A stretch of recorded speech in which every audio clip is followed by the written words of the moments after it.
This is a work of cinematic fiction created entirely for entertainment purposes. All characters, locations, organizations, and events are completely fictional and invented. Any resemblance to real persons, living or dead, or actual events is purely coincidental. Natalie Carter didn't even look at him when she signed. She just slid the pen across the paper like she was canceling a magazine subscription. Quick, careless, already done with it. Ryan watched her hand move, watched the ink dry on 18 years, and she never once glanced up. When the notary stamped the final page, Natalie finally raised her eyes, and what he saw in them wasn't grief or guilt or even relief.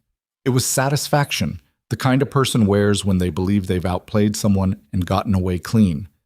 "You're going to be fine, Ryan," she said, gathering her copy of the documents. "You're good with your hands. You'll find something."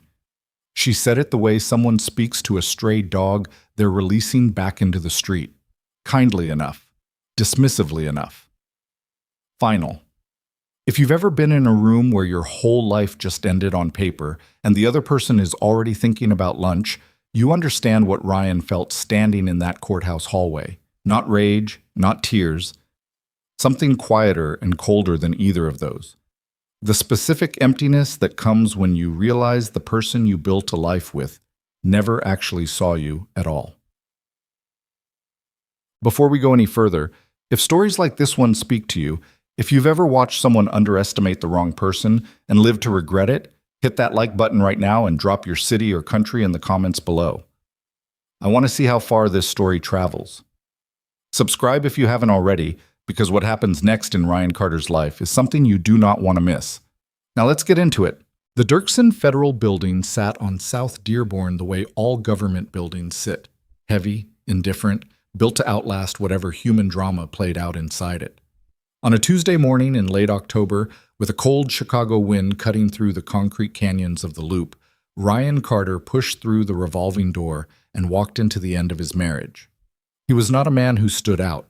That was something people would say about him later, once everything changed, and they always seemed faintly embarrassed by how accurate it had been. Ryan Carter at 38 looked like what he was. A construction foreman who worked with his hands, ate lunch at the job site, drove a truck that had seen better years. Medium height, medium build. A face that didn't invite second glances. He kept his dark hair cut short, and his jaw usually carried 2 or 3 days of stubble, because he could never quite remember to shave before the alarm went off at 5. He wore his best pair of jeans to the courthouse that morning and a button-down he'd pressed himself, and he looked presentable enough that the security guard barely registered him on the way through. Natalie was already there. Of course she was. Natalie was always early to things that mattered to her. She stood in the hallway outside the clerk's office with her attorney, a polished woman named Sandra Okafor, who billed $400 an hour and carried herself accordingly. Natalie herself looked like she'd spent considerable time getting ready for the occasion. She wore a charcoal blazer over a silk blouse, her dark hair blown out and falling past her shoulders. She had always been a striking woman, and she knew it, and she used it. Standing there in that courthouse hallway with her shoulders back and her chin level, she looked less like a woman ending a marriage and more like one closing a business deal she'd been angling toward for months. Which, as Ryan had come to understand, was exactly what it was. He crossed the hallway and she turned. Something moved behind her eyes when she saw him. Not warmth, not guilt, not the faintest shadow of what had once been between them. Just a quick calculation, an assessment of whether he was going to be a problem. "You brought your own attorney?" she said, glancing at the man beside Ryan. "Dan Kohler," Ryan said. "You've spoken on the phone." Sandra Okafor looked at Dan Kohler the way thoroughbreds look at workhorses. A polite, brief acknowledgement before returning to more important things. Dan was 61, semi-retired, and had been the Carter family's legal counsel for going on 30 years. He wore a suit that had fit him better a decade ago and carried a briefcase held closed with a rubber band because the latch had broken sometime in 2019, and he hadn't gotten around to replacing it. He also had a mind like a steel trap and a memory for contractual language that could make opposing counsel sweat through their shirts. But Natalie didn't know that. She looked at Dan Kohler and saw a small-time lawyer from a small-time firm, which was more or less what he appeared to be, and she felt comfortable. She was supposed to feel comfortable. The proceedings took about 90 minutes. An uncontested dissolution of marriage in Cook County didn't require much theater: a clerk, some paperwork, a notary, signatures in the right places. Natalie's attorney had submitted the property settlement well in advance. Ryan's attorney had reviewed it, raised no objections, and signed off. Everything moved smoothly. Everything moved the way Natalie had planned for it to move over the past 8 months of maneuvering. She had expected more. Some part of her had wanted more. She'd expected Ryan to come in here pale and shaken, maybe with a cheaper attorney, maybe alone, maybe already quietly crumbling in the way she'd been counting on him to crumble. She'd expected negotiation, resistance, some desperate last-ditch attempt to keep her. Or failing that, the wounded animal look she'd grown used to in the final months. That quiet, beaten expression he'd worn since she'd stopped bothering to hide that things between them were finished.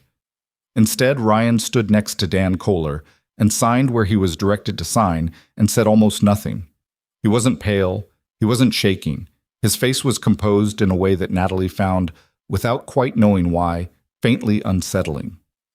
When the final documents were stamped and distributed, they walked out into the hallway together one last time, the way divorcing people do. This strange, awkward, proximate proximity. Two people who once shared a bed and a bathroom and a checking account now forced to occupy the same 10 feet of hallway while their attorneys shuffled papers. Natalie took her copy of the documents and slid them into a manila envelope. She looked at Ryan with that expression he'd been seeing on her face more and more in the past year. The look of someone who has already made their decision and is now simply executing it. There was something almost gentle in it, the way cruelty sometimes wears gentleness when it feels safe.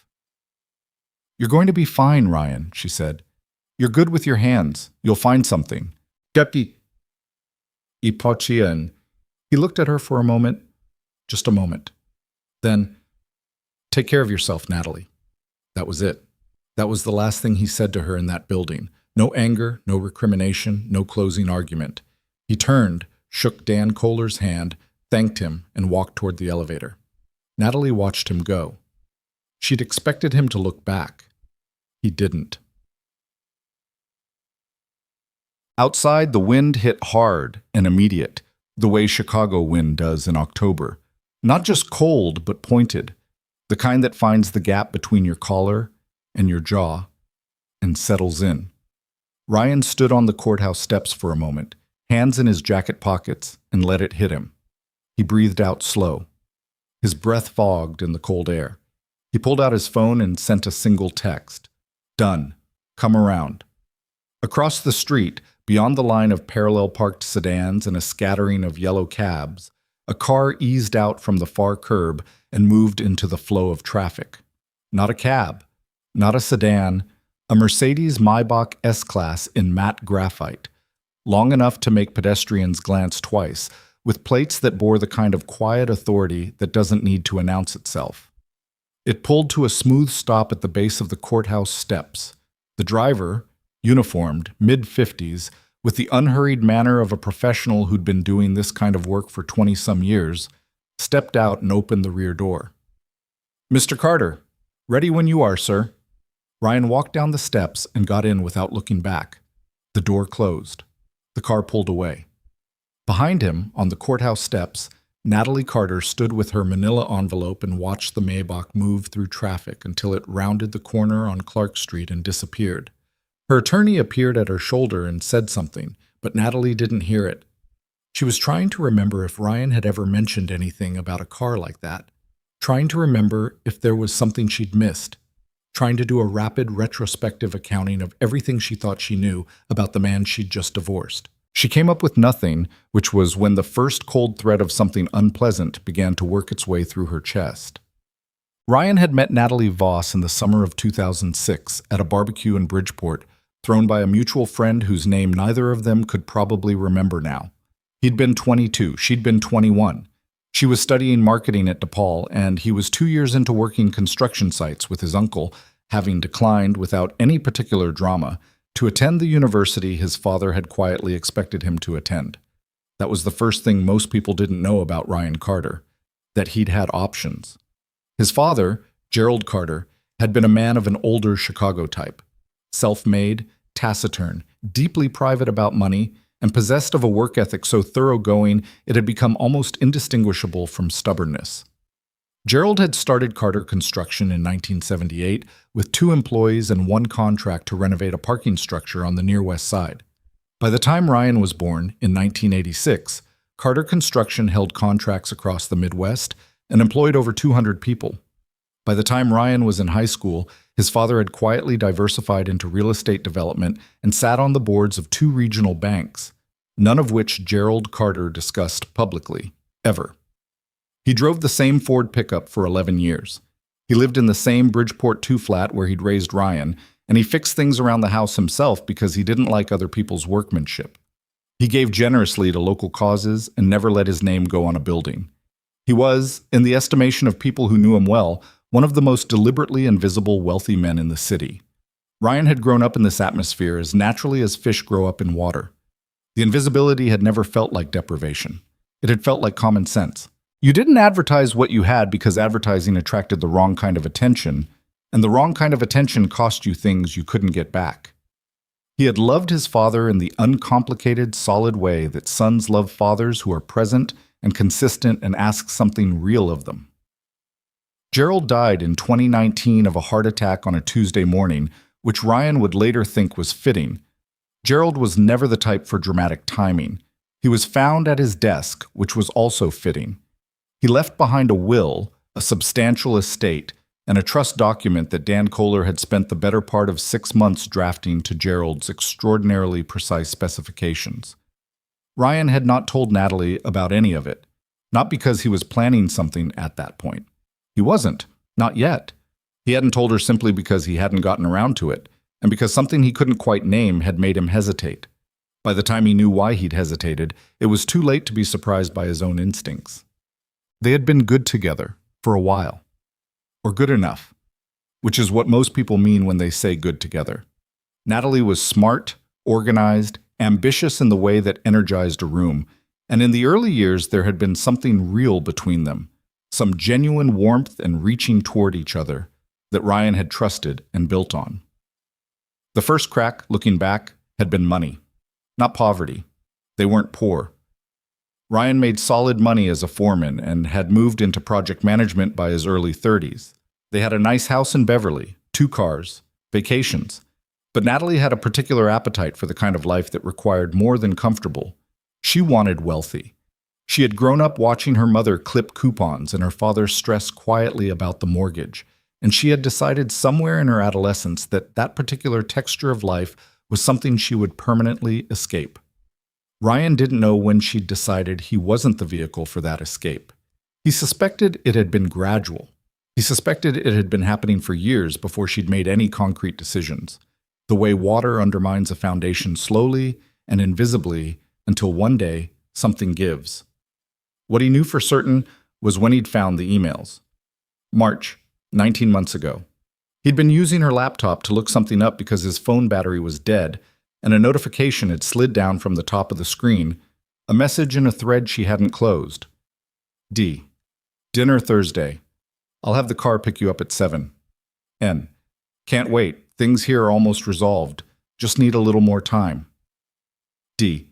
Don't take too long. Patience has limits. N. Trust me. I know exactly what I'm doing. Ryan had sat with that for a long moment. Then he'd closed the laptop, plugged in his phone, and driven to a hardware store because he needed sandpaper, and he needed to think somewhere that wasn't that house. Damian Cross. He'd heard the name before. Natalie mentioned him occasionally as a colleague, someone she'd met through a networking event, a contact in commercial real estate. Ryan had paid it the attention he paid most things Natalie mentioned in passing, polite, surface level, not deeply filed. He'd had no reason to look closer.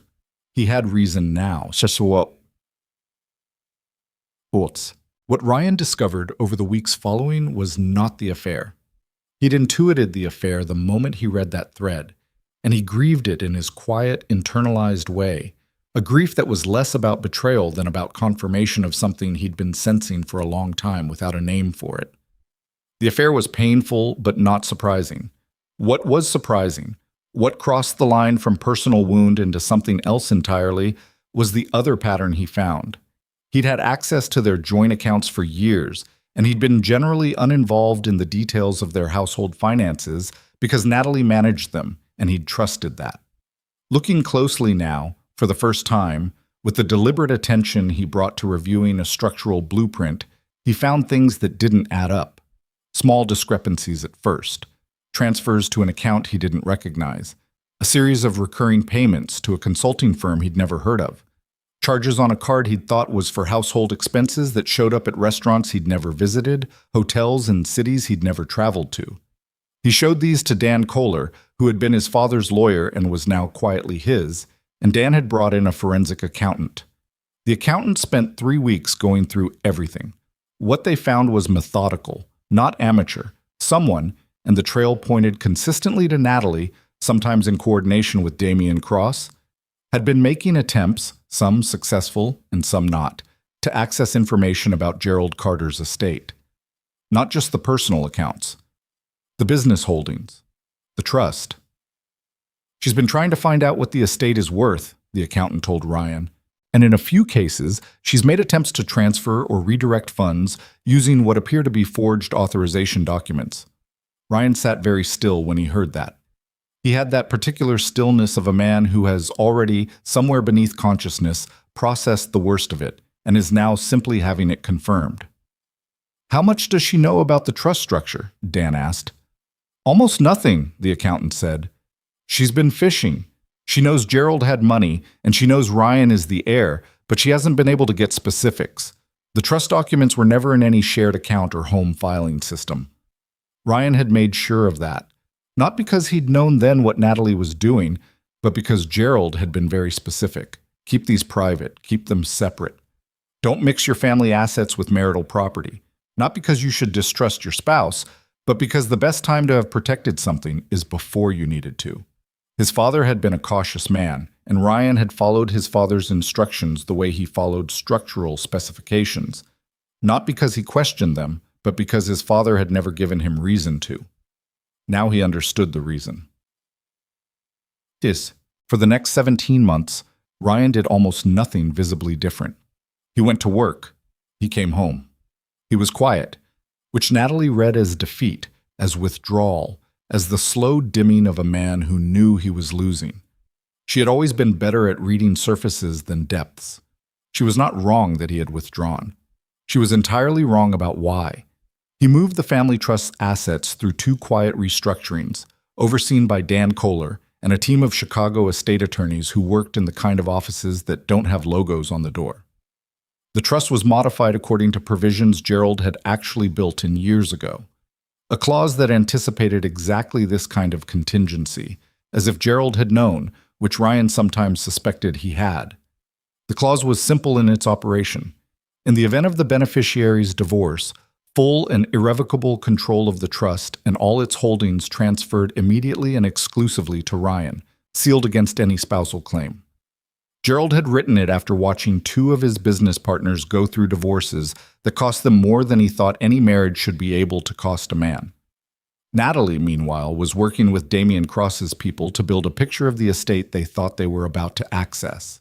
She filed for divorce in September, citing irreconcilable differences, and submitted a property settlement through Sandra Okafor that sought, among other things, a claim to the Carter family assets as marital property on the grounds that Ryan had contributed to them during the marriage. It was a reasonable legal theory if the trust had been structured the way she assumed it was structured. It was not structured that way.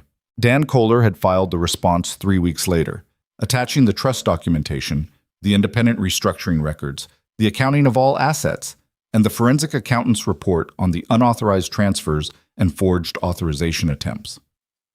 The morning Natalie's attorney received that filing, Sandra Okafor had called her client and spoken for 11 minutes. Ryan didn't know what was said in that call. He could imagine it. The divorce had proceeded to its conclusion, and here they were. Inside the Maybach, it was warm and quiet. The city moved past the windows, the gray November light on the buildings, the river below Walker, the bridges and the traffic and the ordinary relentlessness of a Tuesday in Chicago. Ryan sat back and let himself breathe all the way out for the first time in what felt like a very long time. His driver, Marcus, who had been with the Carter Family Trust's management company for 9 years, glanced in the rearview mirror. "Office, sir, or somewhere else?" "Take me to the Beverly House first," Ryan said. "I want to get my things out before end of week." "Yes, sir." Ryan looked out the window. A woman was walking a dog on Michigan Avenue, not looking at her phone for once, just walking in the wind. A delivery man was loading boxes off a truck, working fast in the cold. Across the river, a crane was moving something on a construction site, the boom swinging in a slow arc against the pale sky. He noticed things like that.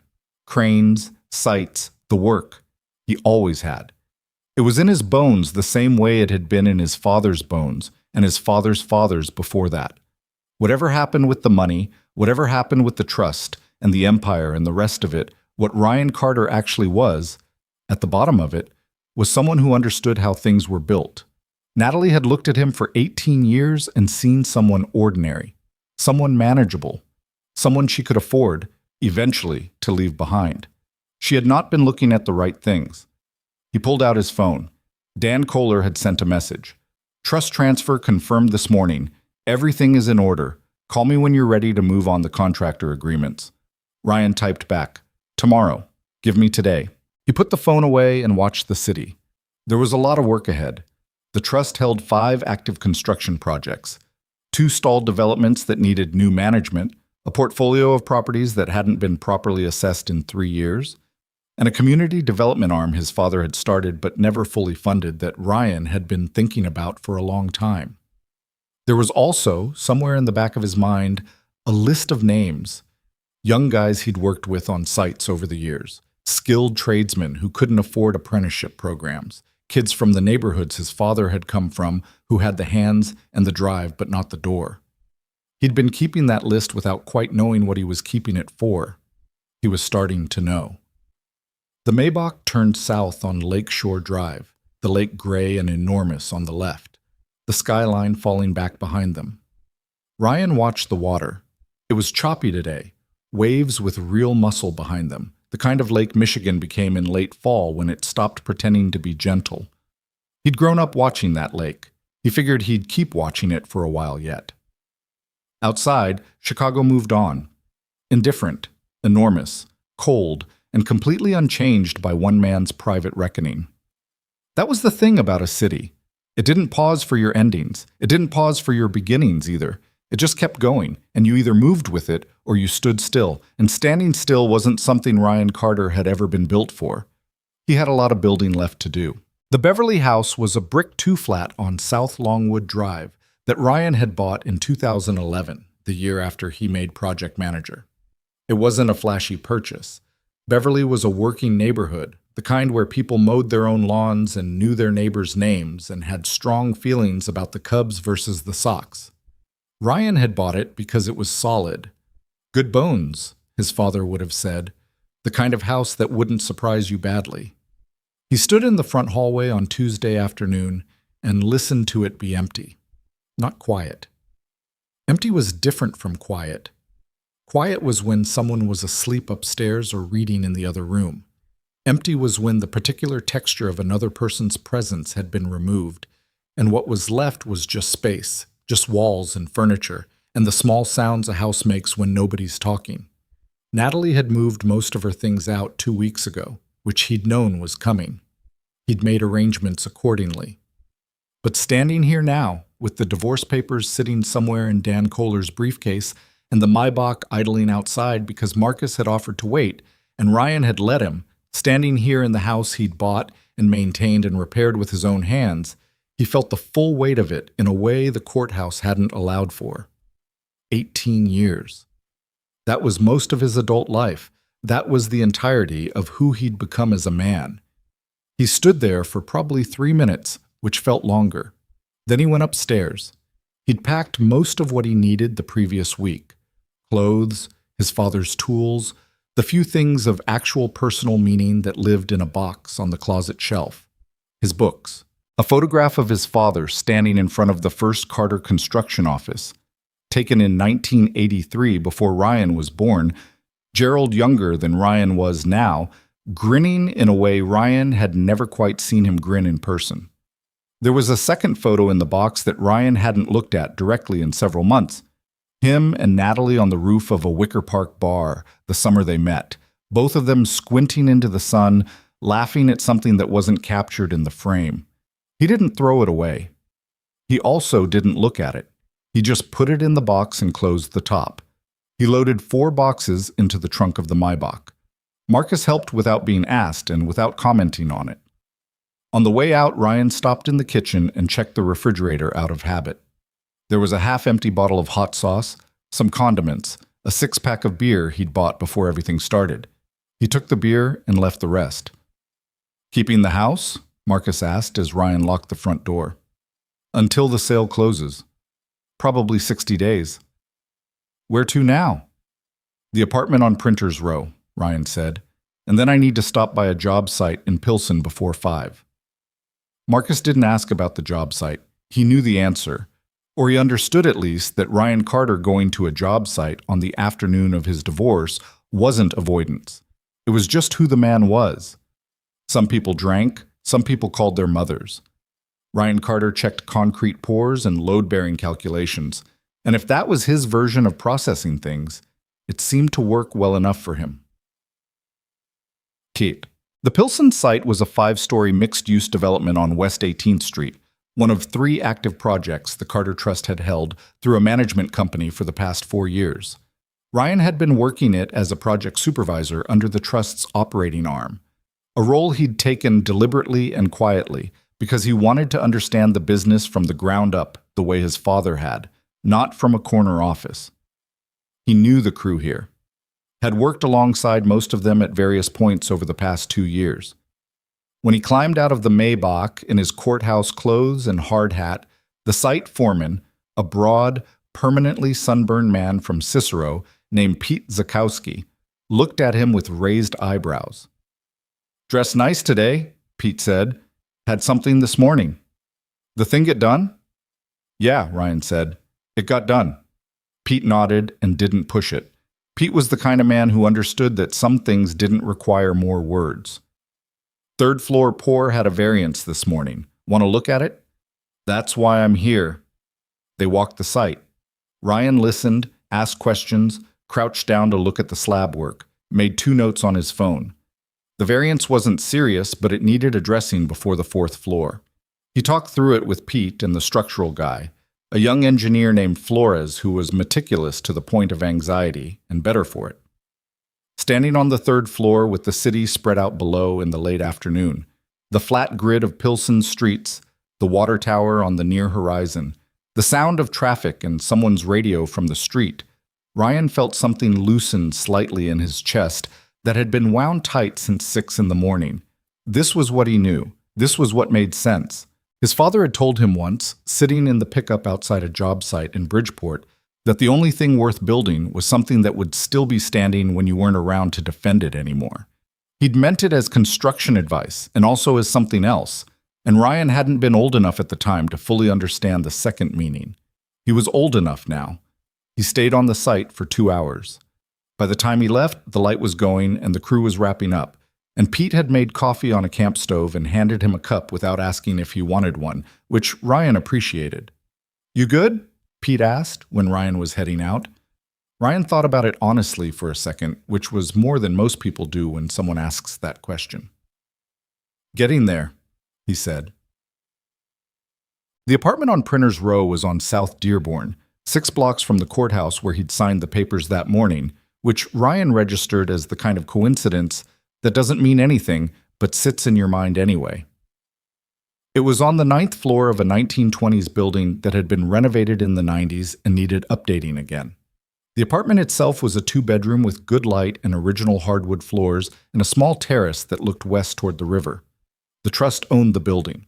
He'd been staying here intermittently for the past 4 months, since it became clear that the Beverly house would need to be sold, and this was a reasonable interim arrangement.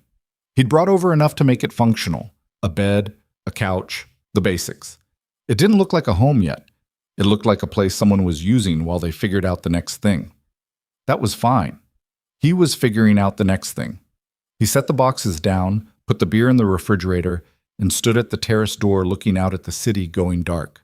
The lights were coming on all over the skyline, office towers still bright, the river reflecting everything back up from below, the steady stream of headlights on the expressway in the distance. His phone had accumulated messages through the day. He'd kept it mostly silenced. He went through them now. Dan Kohler had sent two: the confirmation of the trust transfer he'd already seen, and a reminder about the contractor agreements tomorrow. His cousin Mitch in Ohio had sent a short text, heard it was today, checking in, which was Mitch's version of emotional support and was as much as Ryan expected or needed from that direction. A couple of guys from a previous job site had sent messages that were awkward in the specific way of men trying to express concern without making direct contact with feelings. And there was one he hadn't expected. A message from a number he didn't immediately recognize until he pulled up the full contact and saw the name, Emma Bennett. He'd met Emma Bennett at a community planning meeting in Inglewood 8 months ago, a meeting he'd attended as a representative of Carter Construction's development arm, which nobody in that room had known was Carter Construction because it operated under a subsidiary name. Emma ran a nonprofit that did workforce training for young adults in the city's under-resourced neighborhoods, with a specific focus on skilled trades. She'd stood up at that meeting and given an articulate, quietly furious presentation about the gap between available construction jobs and young workers who had the aptitude but not the credentials. And Ryan had sat in the back of the room and thought about his father's voice and his list of names. He'd introduced himself afterward as Ryan Carter, project supervisor, and she'd shaken his hand with the firm, assessing grip of someone who has learned not to waste time. She was 41, originally from the South Side, with close-cropped natural hair and the no-nonsense efficiency of a person running an underfunded organization on conviction and stubbornness. They talked for 20 minutes in the parking lot after the meeting and swapped numbers. He'd followed up the next week. They'd had 3 working lunches since then and were in early conversations about a possible partnership between his trust development arm and her organization's apprenticeship program. She didn't know the full scope of what the Carter Trust represented. She knew he had resources and was willing to put them towards something real. She was, he'd found, someone whose first question about any proposed project was, who does this actually help, rather than what does this return? And he respected that. And he also knew from experience that it wasn't as common as it should be. Her message said, "Heard through the grapevine you had something significant today. None of my business, but the proposal draft is ready whenever you are. No rush. Take care of yourself first." He read it twice. Then he typed back, "I'm ready sooner than you'd expect. Let's find time this week." He set the phone down and went to find something to eat.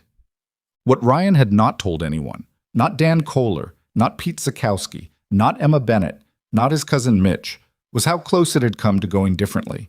Not the legal outcome.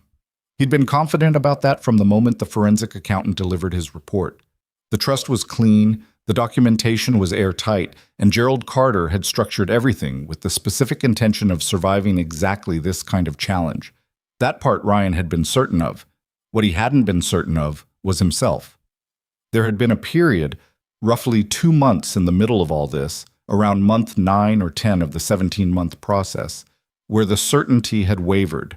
Not about what Natalie had done, or what the right outcome was, or what the evidence showed.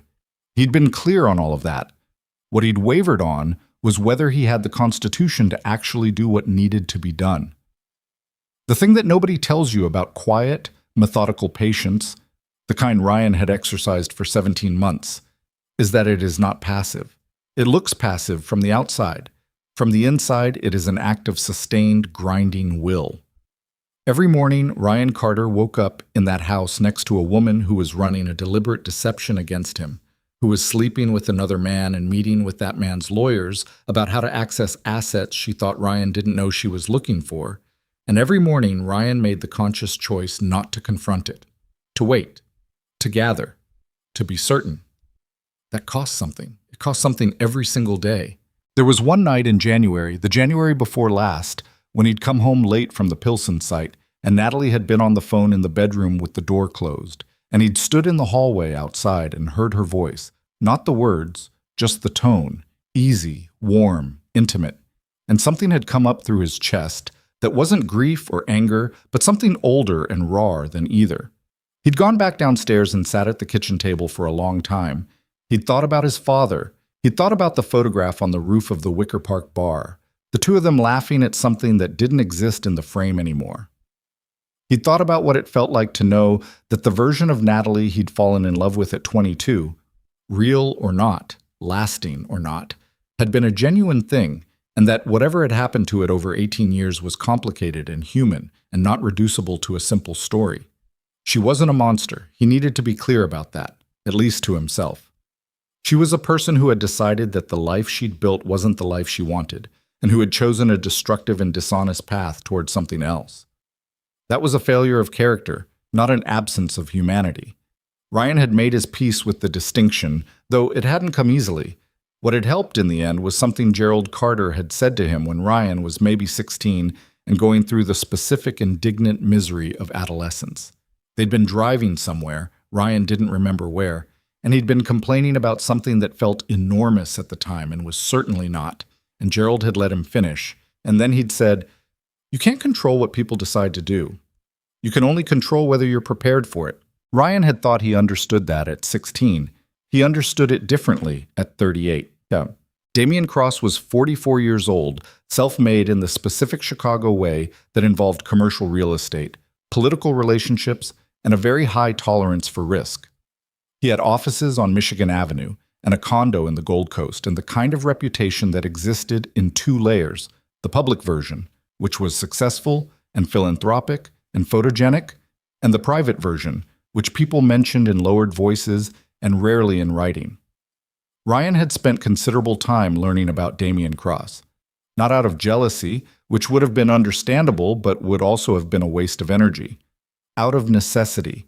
What he'd learned was that Damian Cross operated with the assumption that everything and everyone had a price, and that if you knew the price and were willing to pay it, you could buy whatever outcome you wanted.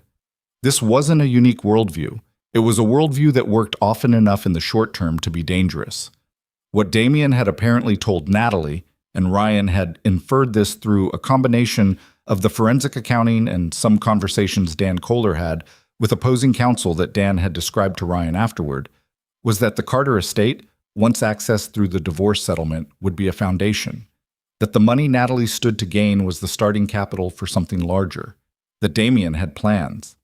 Ryan didn't know whether Natalie had fully believed this or had simply decided that even a partial version of this outcome was better than the life she was in. He suspected, knowing her, that she'd believed it completely. Natalie was intelligent, but she had a specific weakness. She trusted her own reading of situations too deeply. She was confident in a way that made her underestimate how wrong she could be. The forged authorization documents were the part Ryan found hardest to sit with. Not because they surprised him, exactly. By the time the forensic accountant found them, he'd already prepared himself for the possibility.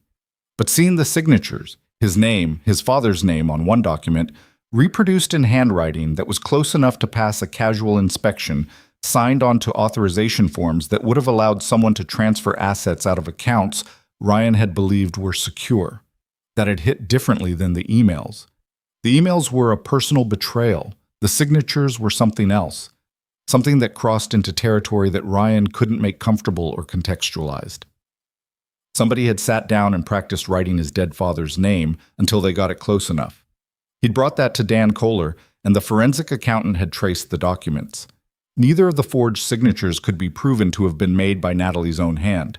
They'd been professional enough to avoid that. But the account numbers the documents referenced, the timing of their creation, and the paper trail of who'd had access to the relevant information all pointed to the same place they kept pointing. Dan Kohler had laid the full findings on the table in his office one afternoon in August, and had looked at Ryan across his desk and said, "This is enough to press criminal charges, Ryan. Fraud, forgery, attempted theft of trust assets. You have a case." Ryan had sat with that for a moment. "What does pressing charges do for me?" he'd asked. Dan had given him the legal answer, the prosecution, the likely outcome, the damages. Then he'd been quiet, because Dan Kohler had known Ryan since he was a boy and understood that there was a second part to the question. "You could destroy them," Dan said finally. "Both of them. Publicly. Criminally. It would be legitimate. The evidence supports it." "I know it would," Ryan said. "But But that's not what I want, Ryan said. I want out, clean, with what's mine. Dan had looked at him for a long moment with the expression of a man who has worked with enough people over enough years to understand when someone has genuinely thought something through. All right, he said, then that's what we build. They'd used the evidence as leverage instead, filed it with the divorce response as documentation of the grounds for excluding marital property claims, made available to opposing counsel in a way that made the picture abundantly clear without requiring a full public exposure. Sandra Okafor had apparently called Natalie within the hour of receiving it. Ryan didn't know what was said. He knew what happened after. The property claims were quietly dropped. The settlement went forward on Ryan's terms. It was not a clean ending. There was no such thing. But it was the right one, right in the way that Ryan's father had meant when he used that word, which was not the same as easy or satisfying or final. Right meant it could be built on. It meant it didn't require him to become someone he didn't want to be in order to accomplish it. The forensic accountant's name was Joyce Elms, and she was someone Ryan would think about later as one of the most important people in his life during this period, despite the fact that they'd met in a professional context and maintained a strictly professional relationship. Joyce was 52, had done forensic accounting for 25 years, and had the specific unflappability of someone who has spent 2.5 decades looking at the worst things people do with money and no longer finds it particularly shocking. She had found the forged documents on a Thursday afternoon and called Ryan directly. I have something, she'd said when he picked up. You should come in. He'd driven to her office on North Wacker, a small, unremarkable space that suited her, because Joyce was someone who understood the value of unremarkable spaces, and she'd walked him through it with the careful precision of a surgeon narrating a procedure. She'd shown him each document, explained how she'd identified the forgery markers, traced the account numbers, laid out the timeline. When she finished, she'd taken off her reading glasses and looked at him. I need you to tell me how you're doing, she said. Not clinically, just directly. Ryan looked at her. You ask clients that. Some of them, she said. The ones where it's not just money. He thought about it. I'm okay, he said. I've had time to process. You've had time to manage, Joyce said. That's not the same thing. He didn't have an answer for that. She was right, and they both knew it, and she didn't push past it. But he thought about that distinction, manage versus process, for weeks afterward. But 3 days after the divorce was finalized, Ryan met Emma Bennett for coffee at a place on Michigan Avenue she'd suggested. It was a Tuesday morning, not unlike the one he'd spent at the courthouse, except that this one had a different kind of weight, anticipatory rather than conclusive. Emma arrived 3 minutes early. She ordered black coffee and had a folder already open on the table when he sat down. You look tired, she said, by way of greeting. Little bit, he said. You said you were ready sooner than expected. I am. She looked at him steadily. Emma Bennett was someone who made direct eye contact and held it in a way that wasn't aggressive but was absolutely clear. She was paying attention, and she expected you to mean what you said. Before we get into the proposal, she said, I want to ask you something. The scope of what you're describing, the development arm, the apprenticeship partnership, the scholarship piece, that's not small. I've had people come to the table with big numbers before and pull back when it got real. I need to know if you're serious. I'm serious, Ryan said. Why? She asked. I'm not asking for a mission statement. I'm asking why this, why now? He thought about his father standing in front of that first office in 1983. He thought about Pete Zakowski handing him coffee on a cold afternoon without asking if he wanted it.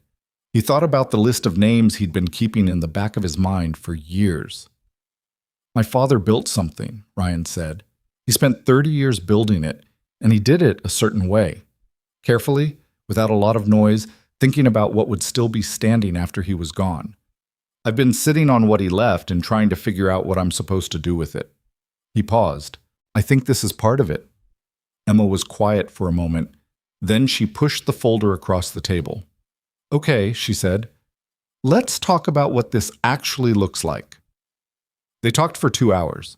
By the time the coffee shop began filling with the lunch crowd, They had a rough framework, the structure of a partnership, the initial funding commitment Ryan was prepared to make, the apprenticeship pipeline Emma's organization would build and Ryan's trust would support. It wasn't a polished agreement. It was the beginning of one, which was the only way anything real ever started. Walking back to where Marcus had the car waiting, Ryan felt something he hadn't felt in a long time. Not happiness exactly, which would have been too neat and too soon, something more like direction.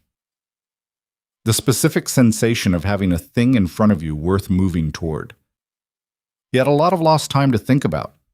He had a lot of quiet grieving still to do, the kind that doesn't schedule itself but just appears at odd hours, standing at the terrace door or in the truck on the way to a job site, or in the specific way that an empty apartment at night can make a person aware of everything they no longer have. He knew it was coming. He was prepared to let it come. But there was also this, a folder on a table, a woman with a clear-eyed question, a city full of young people who could build things if someone gave them the door. There was the Pilsen site going up floor by floor. There was his father's voice in the back of his head, not telling him what to do but reminding him of what mattered. He got in the car. Marcus pulled into traffic. "Same place?" Marcus asked. "No," Ryan said. "Take me to the Englewood site, the one we're looking at for the new development." Marcus changed direction without comment.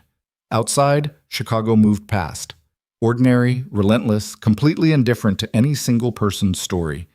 And Ryan Carter looked out the window and made his plans. The Englewood site was a vacant lot on South Halsted that had been sitting empty for 11 years, which in Chicago meant it had accumulated a specific kind of neighborhood grief, the kind that accumulates in places where something was supposed to happen and didn't. There'd been a grocery store here once, according to the old-timers on the block. Before that, a laundromat. Before that, something else that nobody still living could quite remember. What was left now was a rectangle of cracked asphalt and frozen ground, fenced off with chain link that had been cut and repatched in 3 different places, surrounded by a block of 2 flats and a corner store and a barbershop that had been operating since 1991. Ryan had walked the site twice before, in September and again in early October. He walked it now in the fading afternoon light, with his hands in his jacket and his breath fogging, just looking. Not measuring yet, not calculating. Just looking the way his father had taught him to look at a piece of ground before you put anything on it. Listening to what was there. What was there was a lot of need, and not a lot of recent investment, and a block full of people who had watched too many promises come through and leave without delivering. He talked to the barbershop owner, a man named Dexter, who had been cutting hair on this corner for 32 years, and had the particular skepticism of someone who had been enthusiastic about redevelopment before and learned from it. "What are you actually going to build?" Dexter had asked the first time Ryan came in. Not aggressive, just direct. The way a man talks when he's stopped being impressed by presentations and wants to know the actual thing. "Mixed use," Ryan had told him. "Ground floor retail and community space. 4 floors of affordable housing above it. 50 units. Priority for residents who already live in the neighborhood." Dexter had trimmed a customer's fade without looking at Ryan. "And what's the catch?" "No catch?" "There's always a catch." "Usually," Ryan said. "In this case, the financing is through a private trust that doesn't need tax increment financing or city council approvals to move. So the catch is just that it has to actually get built correctly." Dexter had looked at him then. "You're not a developer type."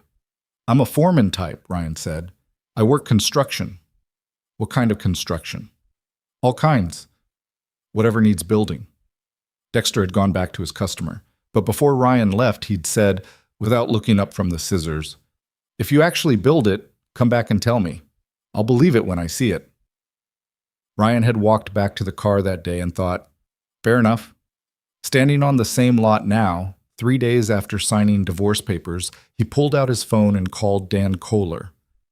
"I want to move the Englewood project to active status," he said, when Dan picked up. A brief pause. "That's faster than we discussed." "I know. The permitting alone is going to take 4 to 6 months, Ryan. The architectural drawings aren't finished. We still need the environmental assessment on—" "I know all of that," Ryan said. "I'm not saying break ground next week. I'm saying move it from under consideration to we're doing this. Get the architects in. Start the permitting process. I want to be building by spring. Another pause. Dan Kohler's pauses were specific.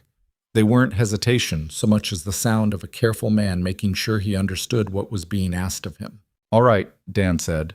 I'll make the calls tomorrow. And set up the meeting with Emma Bennett's organization. The partnership framework we discussed. I want to put actual numbers to it. How much are you thinking? Ryan looked at the lot. 11 years of empty. The cut and repatched chain link. The corner store with the hand-lettered sign. Enough to do it right, he said. We'll talk specifics in the meeting. He hung up and stood there another few minutes, until the cold got serious enough that standing still stopped making sense. Then he walked back to the car. Natalie found out the full scope of what she'd missed on a Thursday, 10 days after the courthouse. It didn't come from Ryan. It came, as these things often do, from the specific cruelty of circumstance and a Google search done in a moment of something between curiosity and dread. She was staying in a sublet in Lincoln Park, a furnished one-bedroom she'd taken month to month, while she and Damien figured out the next steps. The next steps had been, in her understanding, a relatively straightforward progression. Divorce Ryan, access the Carter estate assets through the settlement, use those assets as foundation capital for Damien's next development project, and move into a version of her life that looked like what she'd been angling toward for years. The settlement had not gone the way she'd planned. When Sandra Okafor had called her in September with the news about the trust documentation and the forensic accounting report, Natalie had experienced it in layers. The first layer was disbelief, like, this had to be wrong. There had to be a mistake. Ryan didn't have this kind of legal infrastructure around his finances.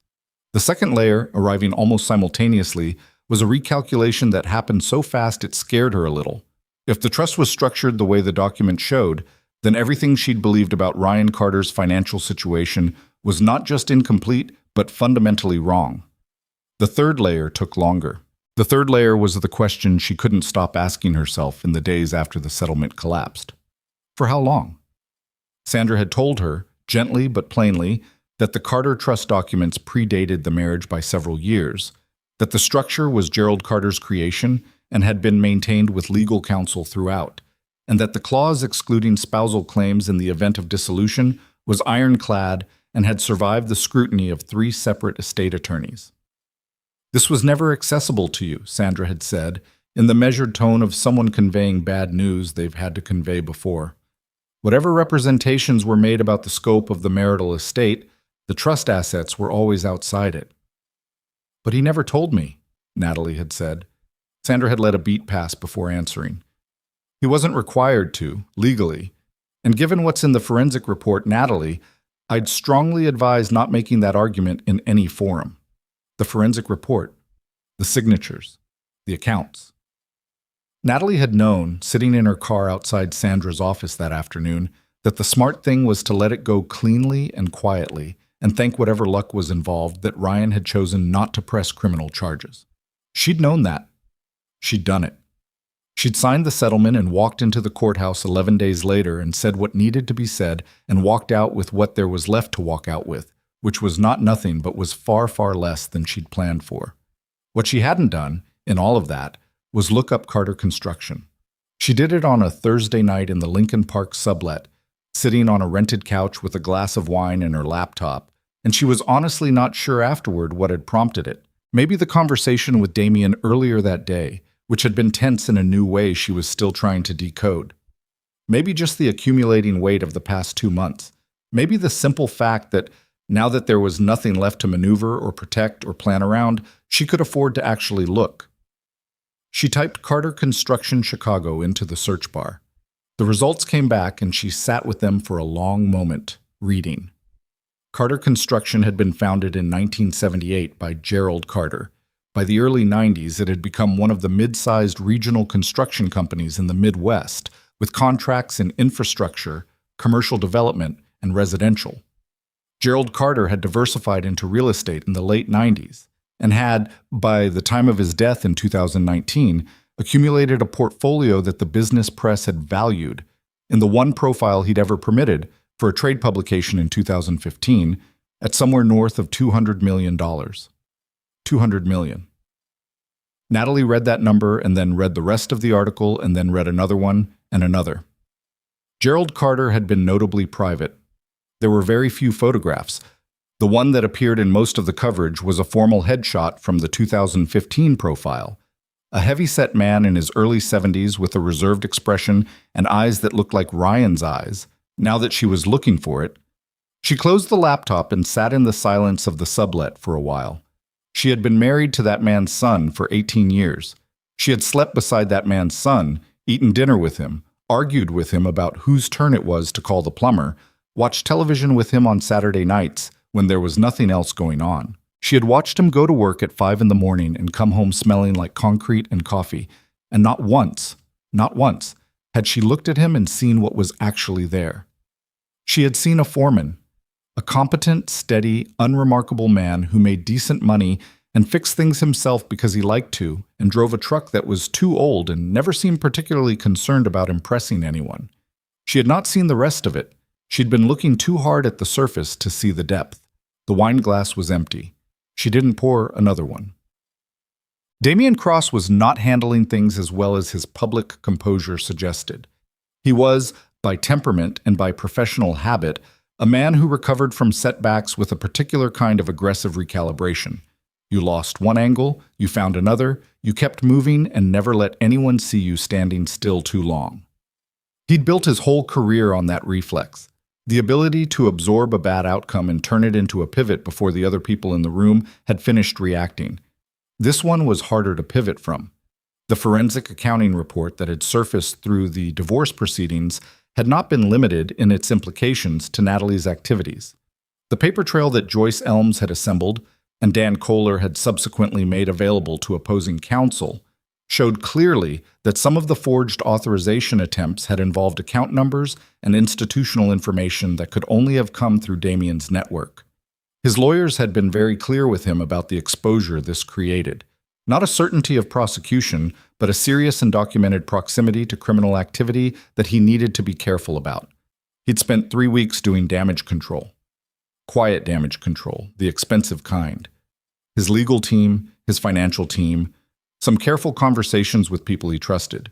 He'd also spent those 3 weeks being, for the first time in recent memory, somewhat short with Natalie.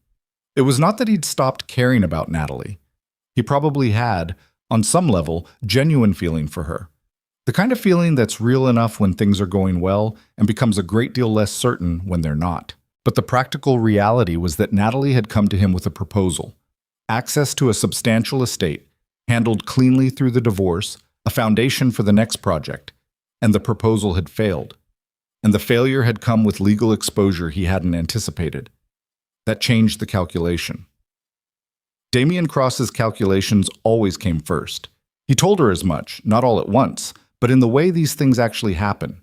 In a series of conversations that became shorter, in a shift in how available he was, in the particular quality of distance that a person projects when they've already moved on internally and are waiting for the right moment to make it official.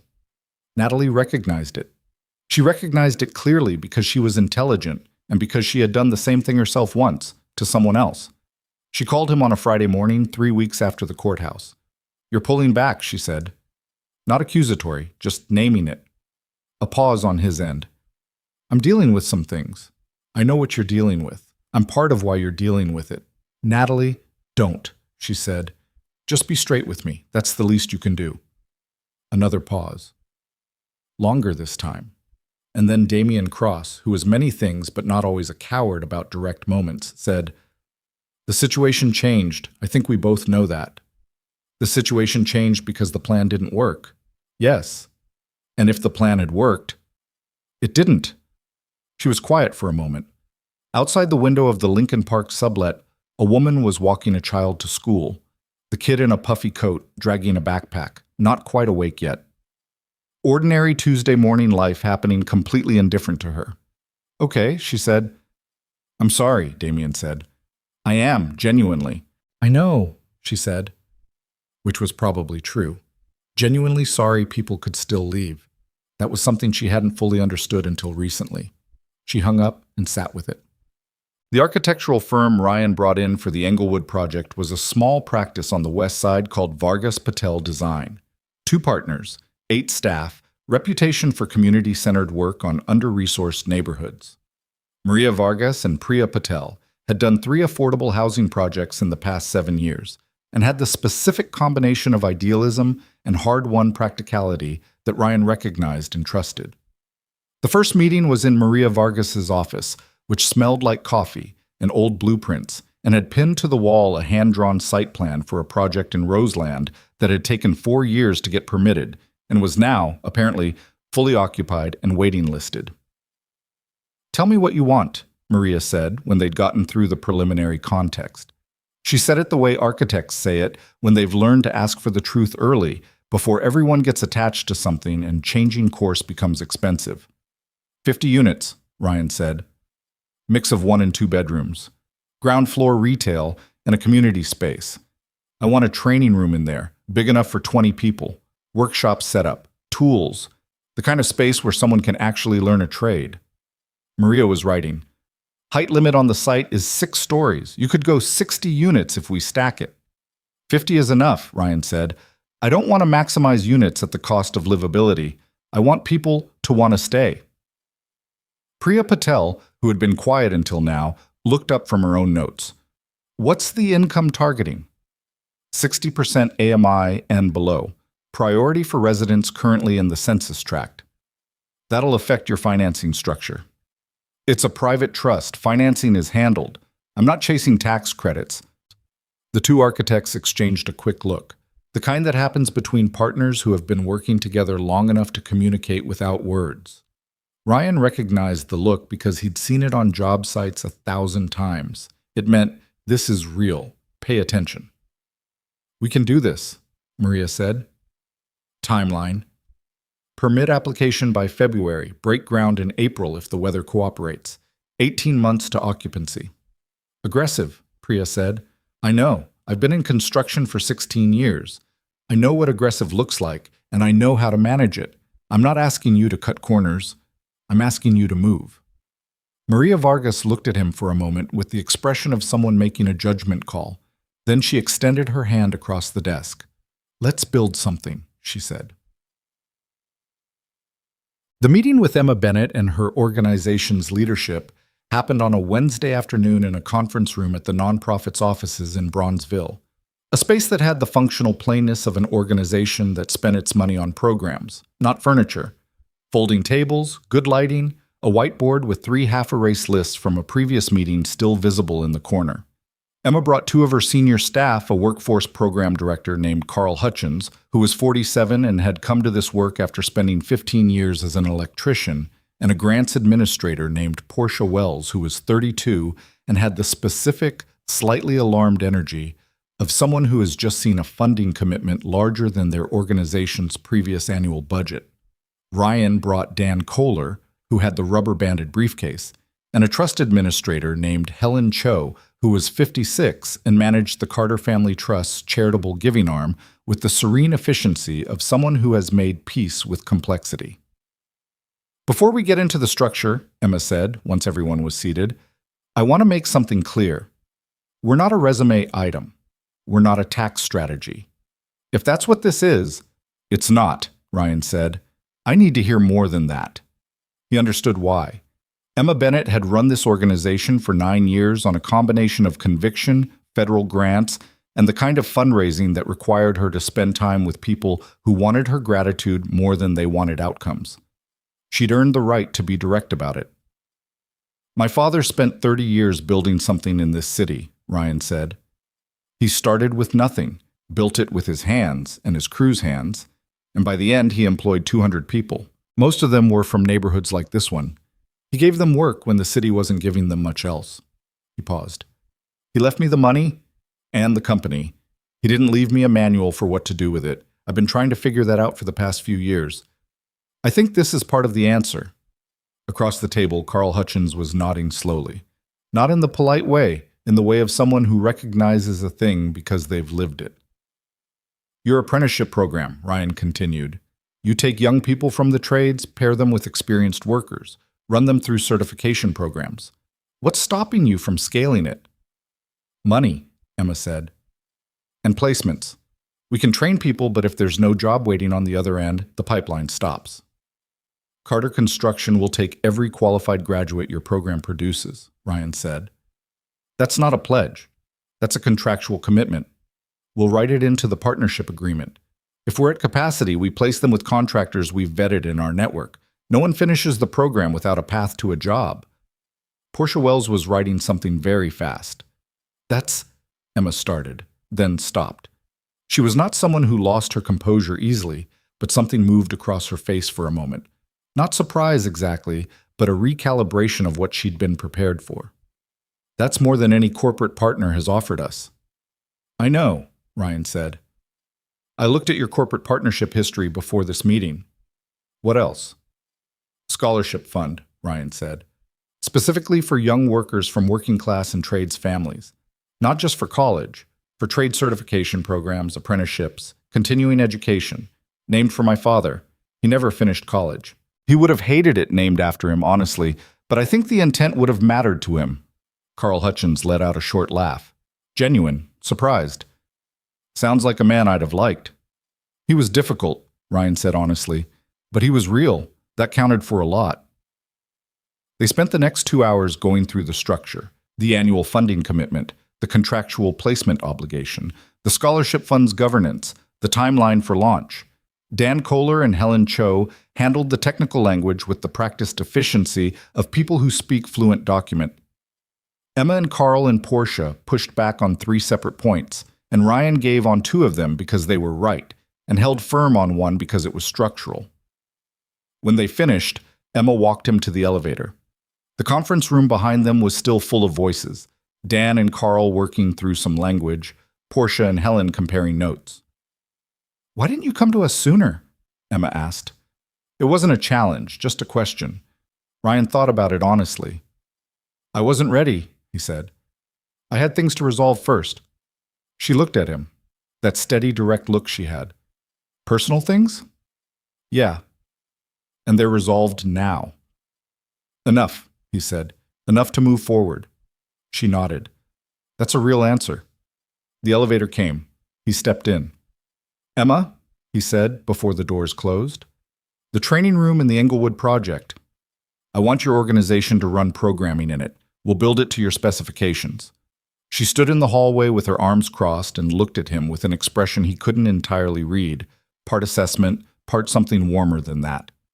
Come back tomorrow with a floor plan, she said. The doors closed. Meanwhile, on a different part of the city's social circuit, the story of the courthouse Maybach was making its rounds in the specific way that Chicago stories do, through the overlapping networks of professional contacts, neighborhood gossip, and the mutual acquaintances that a city this size generates and that a marriage of 18 years accumulates. Ryan didn't track it and didn't care about it, but it was happening.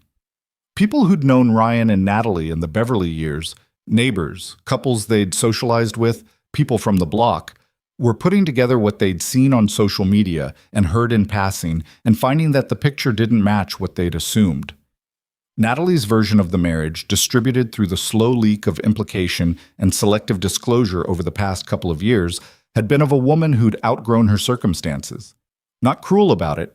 Natalie was too smart for cruelty that left fingerprints. But there, in the subtext of conversation she'd had with various people, Ryan was good. She'd managed to communicate, but limited. A decent man in a small life. She was moving toward something bigger. The Maybach had complicated that narrative.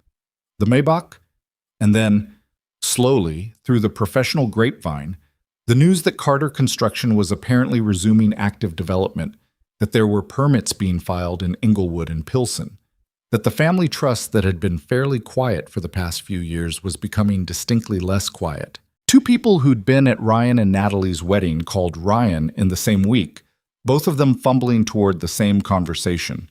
The catching up call that was really an inquiry, a checking in that was really an attempt to understand what they'd missed and what role, if any, they'd played in missing it. Ryan was pleasant on both calls and said almost nothing of substance. He'd never been a person who needed other people to know what had happened to him. He didn't need them to know now. What he did need and was surprised by the degree to which he needed it, was sleep. He'd been running on something close to adrenaline for the better part of 18 months. The sustained vigilance of a man operating in his own home with the full knowledge of what was happening around him, and the discipline not to show it. Now that the constraint was gone, now that there was nothing left to monitor and protect and manage, his body had apparently decided it was time to collect a debt.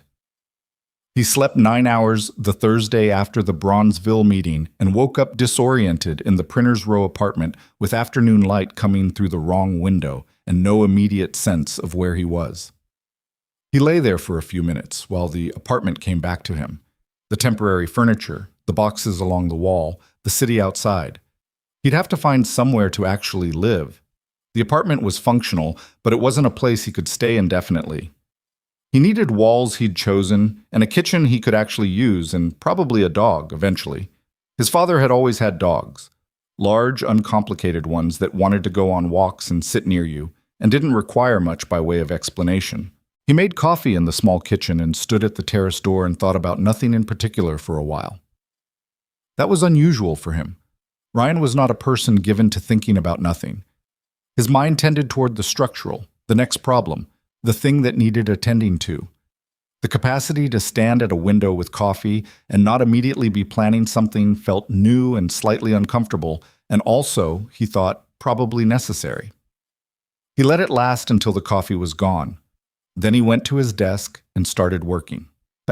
The permit applications went in during the first week of February, 3 months after the courthouse. Vargas Patel Design had worked fast and delivered drawings that were better than Ryan had expected. A building that looked like it belonged on the block rather than on top of it, with a ground floor facade that opened toward the street and a community space that had windows facing the barbershop on the corner. When Ryan took the preliminary drawings to show Dexter, the barbershop owner unfolded the large format prints on his counter between customers and looked at them for a long time without saying anything. "That's the corner store," Dexter said finally, pointing to the rendering. The ground floor plan showed the existing corner store integrated into the retail component, not displaced, incorporated. "I talked to the owner," Ryan said. "She's in." Dexter looked at him over the prints. "You actually talked to her?" "Before we finalize the design, her lease terms are protected in the development agreement." Dexter folded the prints back along their creases. "You're the same guy who came in here in the fall." "Same guy. You dress better now." Ryan looked down at himself. He was wearing what he wore to job sites: work pants, a heavy jacket, boots. He looked essentially the same as the first time he'd come in. "I don't think so." "Maybe not," Dexter said. He handed the prints back. "But you seem different." Ryan thought about that. "I had some things resolve," he said. Dexter nodded as though that explained a great deal, which perhaps it did. He picked up his scissors and turned back to his next customer.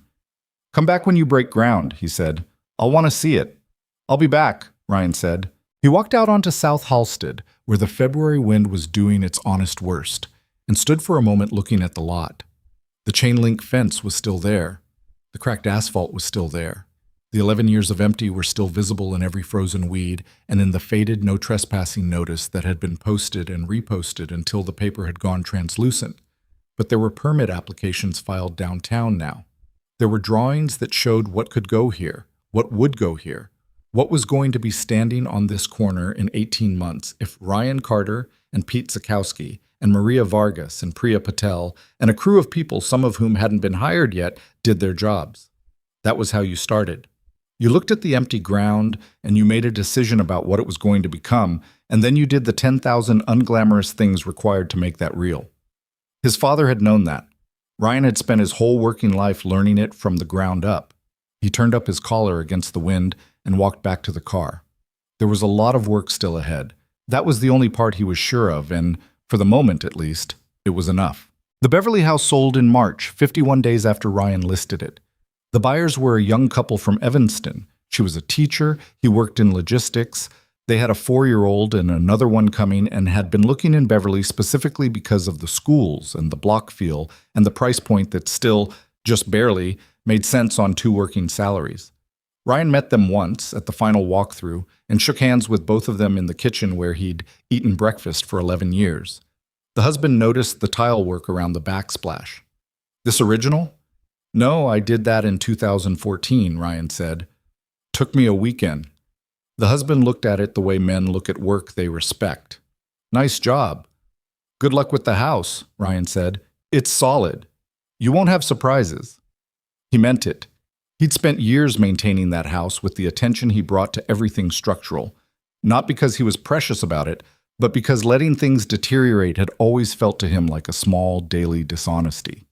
You either took care of what you had, or you didn't, and the difference accumulated over time into something visible. He signed the papers at the title company, collected the check that would go into the trust's operating account, and walked out onto the street in the March cold feeling something he didn't immediately have a word for. Not grief, exactly. The grief for the marriage had been processed in pieces over 17 months and was mostly what it was going to be. This was more like a closing of accounts. The final line drawn under a chapter whose last pages he'd been reading for a long time. Marcus picked him up outside. "Printer's Row?" Marcus asked. "No," Ryan said. "Englewood. I want to see the site." The permits had come through 2 weeks ahead of schedule, a minor bureaucratic miracle that Ryan credited partly to the straightforwardness of the application and partly to the fact that Dan Kohler had been navigating Chicago permitting processes since before Ryan was born and understood which particular combination of patience and precise paperwork produced results. Site preparation was starting Monday. The chain-link fence on South Halsted was coming down.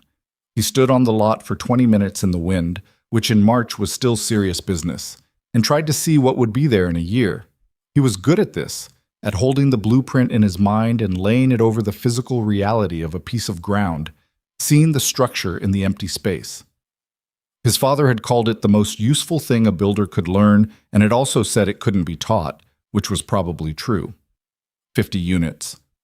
A training room with tools on the walls, a corner store with a protected lease, a ground floor community space that Emma Bennett's organization would use 3 evenings a week and 2 weekend mornings, a building that looked like it belonged to the block instead of on top of it. He took out his phone and photographed the empty lot from 4 angles. He'd been doing this since the beginning, documenting the before, so there would be a record of what the after had come from. His father had done the same thing with the Bridgeport parking structure in 1978. The photographs were still in a box somewhere, and Ryan had always thought they were among the most important things Gerald Carter had left behind. Not the money, not the contracts. The photographs of the empty ground before anything was there. But the crew for the Englewood project came together through Pete Zakowski, who Ryan trusted more than almost anyone to know who was worth bringing onto a job. Pete had spent 30 years in Chicago construction and carried in his head a precise and unsentimental inventory of every tradesman he'd worked with, who showed up, who cut corners, who could be trusted with the complicated work, and who needed watching. "I've got a framing crew I've used for 4 years, Pete said at the pre-construction meeting in early March. "Good guys. 2 of them I'd put on anything. The others are solid." He slid a list across the table. "Plumbing and electrical, I'd want to bring in the Diaz brothers for the rough-in. They're not the cheapest, but they do it once and right." Ryan looked at the list. Carl Hutchins from Emma's organization wants to place 4 apprentices on this project. Pete's eyebrows moved. Not negatively, just considering. Apprentices who've had what training? 8 to 12 weeks of pre-apprenticeship. Carl says they're ready for site work under supervision. "I can work with that," Pete said. "But I want to talk to Carl first. I want to know what they know and what they don't. I'm not running a classroom out there, Ryan." "Carl will appreciate that you said it that way," Ryan said. The meeting between Pete and Carl happened the following week in the construction trailer Ryan had set up on the Englewood site. Ryan sat in on it, but mostly stayed quiet. Pete asked Carl the kind of direct, specific questions that construction people ask, not about theory, but about what the apprentices had actually put their hands on, what tools they knew, where their gaps were. Carl answered with the specificity of someone who had spent 15 years doing the work himself and was not going to oversell his people. "One of them is a kid named Marcus Webb," Carl said. 22. He's ahead of the others. Spatial reasoning that's almost freaky. He can look at a drawing and understand it in 3 dimensions better than some journeymen I've known. Pete looked at Ryan. You want me to keep an eye on him? I want you to treat him like you'd treat any apprentice, Ryan said. If he's good, he'll show it. I'm not asking for special treatment. I'm asking for a real shot. Pete nodded. That was the answer he'd expected, and it was the answer he respected. The four apprentices started on the Englewood site the first week of April, the same week the foundation work began. Ryan was on site that first Monday morning at 6:30, not because he needed to be, not because his presence was operationally required, but because first days mattered, and he believed in showing up for them. He'd learned that from Gerald, who had been on site for the first day of every project he'd ever run, in every weather, until the year before he died. Marcus Webb was the last of the four apprentices to arrive, which made Ryan note it, and the first to have his tools organized and ready, which made him revise the note. He was a lean young man from Woodlawn with careful eyes and the particular quality of watchfulness that Ryan recognized as intelligence that hadn't yet found the right channel. He shook hands firmly, said yes, sir, in a way that wasn't ingratiation but was genuine, and spent the first hour watching Pete explain the foundation layout with the focused attention of someone memorizing every word. Ryan watched him from across the site and thought about the list of names he'd been keeping in the back of his mind. He thought about his father standing on a job site in Bridgeport at 22, watching someone older show him something, storing it away. He thought about how much of what mattered in a person's life came down to being in a room or on a site where the right door happened to be open. Natalie called him for the first time in April. He didn't recognize the number immediately because she was calling from a different phone, which he registered without deciding what to make of it. He answered because he almost always answered numbers he didn't know, a professional habit from years of contractors and suppliers and city inspectors calling at odd hours. "It's Natalie," she said. A beat. "I know," he said. The voice was unmistakable regardless of the number. "I wasn't sure you'd pick up." "I almost didn't," he said honestly. "What do you need, Natalie?" He was standing in the construction trailer at the Englewood site, looking at a revised structural drawing that Priya Patel had sent over that morning. The second floor framing had started that week, and there was a question about load distribution near the northeast corner that he and Pete had been going back and forth on. The drawing was spread across the table in front of him, and he looked at it while he waited for her to answer. "I wanted to talk," she said. I know that's a lot to ask." "What about?" A pause. He could hear her deciding how to approach it, which was something he'd watched her do for 18 years across hundreds of conversations, and which he recognized even through a phone line at some distance. "I've been doing a lot of thinking," she said, "about what happened, about what I did, about—" She stopped, started again. "I looked you up, Ryan. The company. Your father's company. I didn't know." He didn't say anything to that. "I mean, I knew Gerald had done well," she said, "but I didn't understand the scope. I never—" "Natalie." He said it quietly but clearly enough.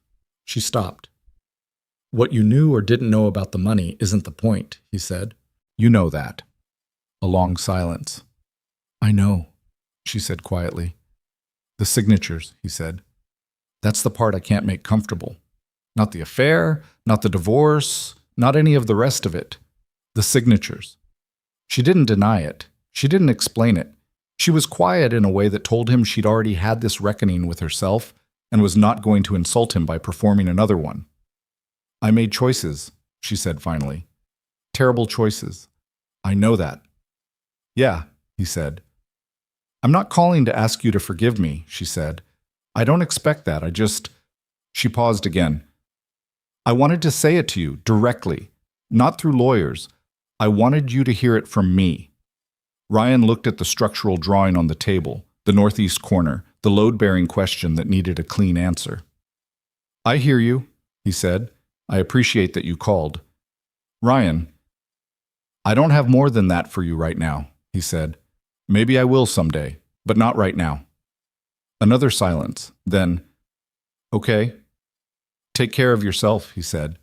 The same thing he'd said in the courthouse hallway, and he meant it the same way he'd meant it then. Not warmly, not coldly, just genuinely. He didn't wish her harm. He didn't wish her anything in particular.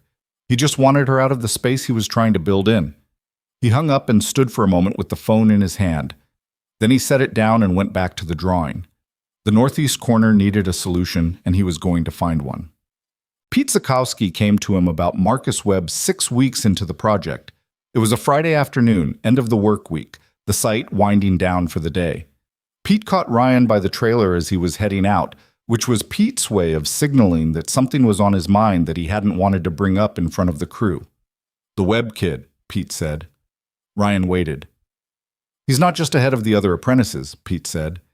"He's ahead of 2 of my journeymen. The spatial thing Carl told me about is real. I had him help me work through the 3rd floor layout problem we had on Tuesday, and he caught something that I'd looked at twice and missed." Pete paused, which was significant because Pete was not a man who paused for effect. "I've been doing this since 1989. I don't miss things twice." "What are you saying?" Ryan asked. "I'm saying the apprenticeship track isn't the right track for this kid. He needs to be in a structural engineering program, or at minimum a construction management program. He's got the instincts for it, and I think he probably has the smarts for the classroom side too, if someone gave him the chance."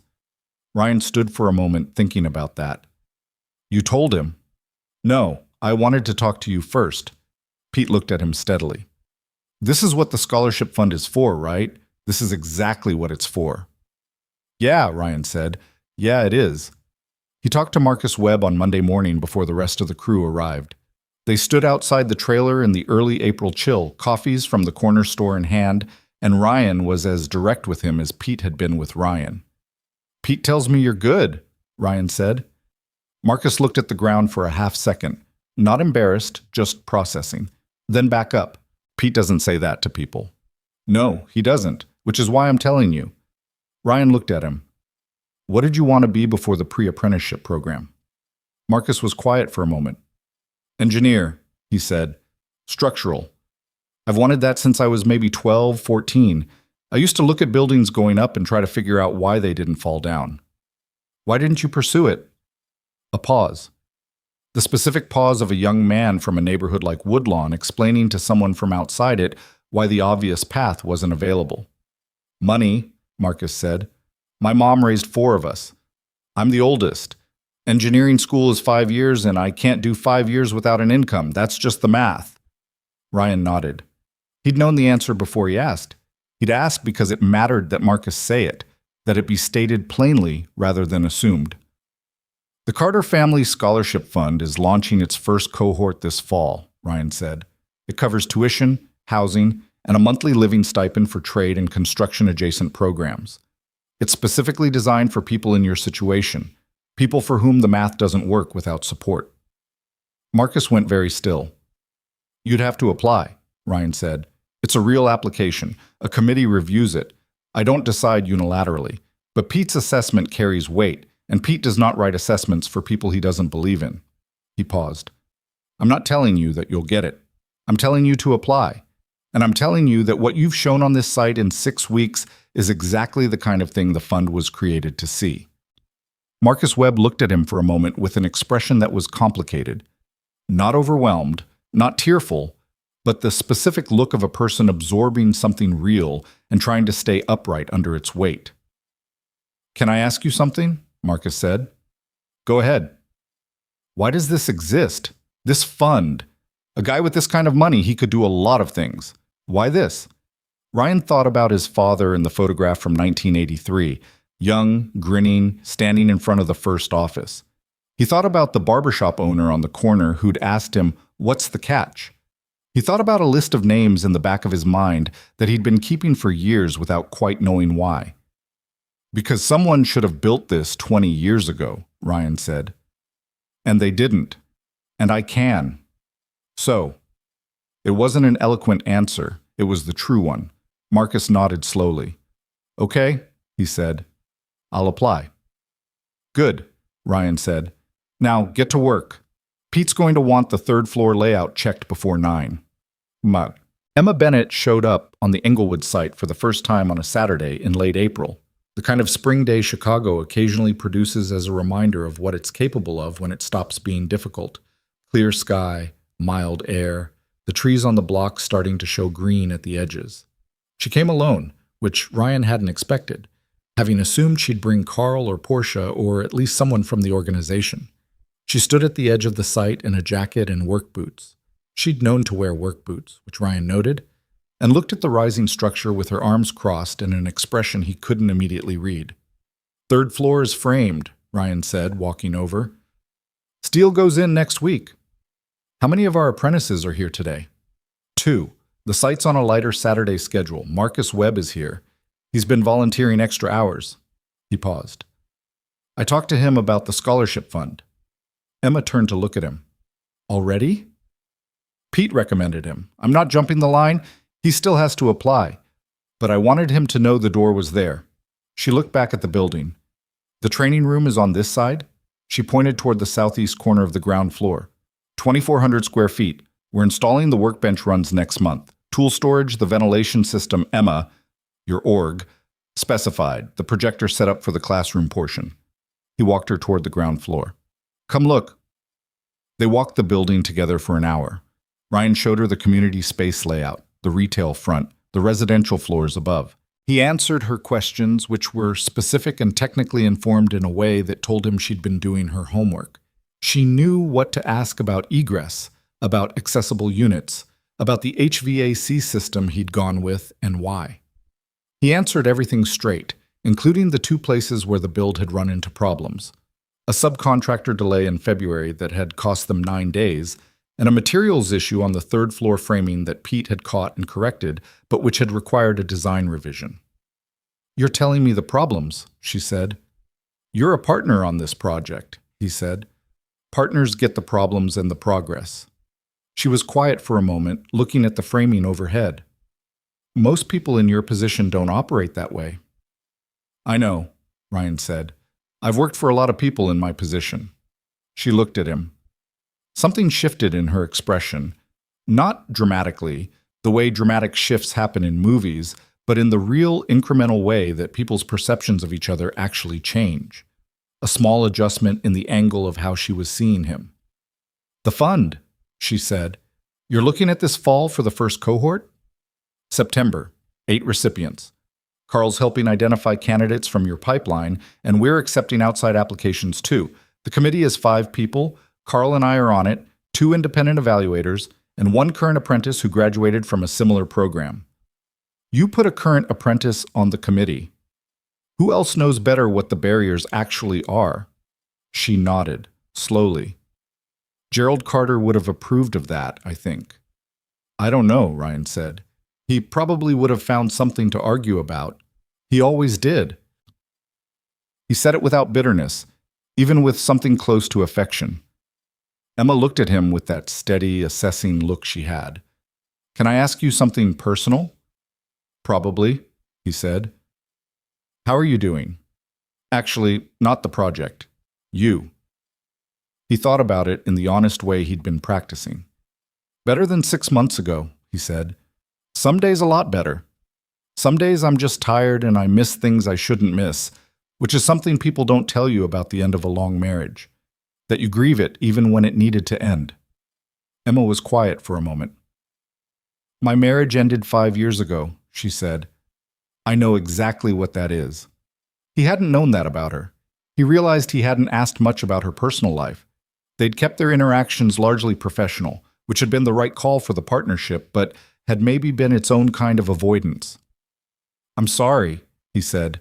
"Don't be. It was right, just also hard." She looked at the building again. "This helps, though. Having the work." "Yeah," he said. "It does." They stood in the unfinished ground floor of the Englewood building on a mild April Saturday and didn't say anything for a moment, which was the kind of silence that doesn't need filling, the kind that 2 people arrive at when they've been having an honest conversation and both of them are willing to let it breathe. The Beverly House couple sent Ryan a photograph in May. He didn't know how they'd gotten his email, probably through the real estate agent, and the message was short. "We painted the kitchen.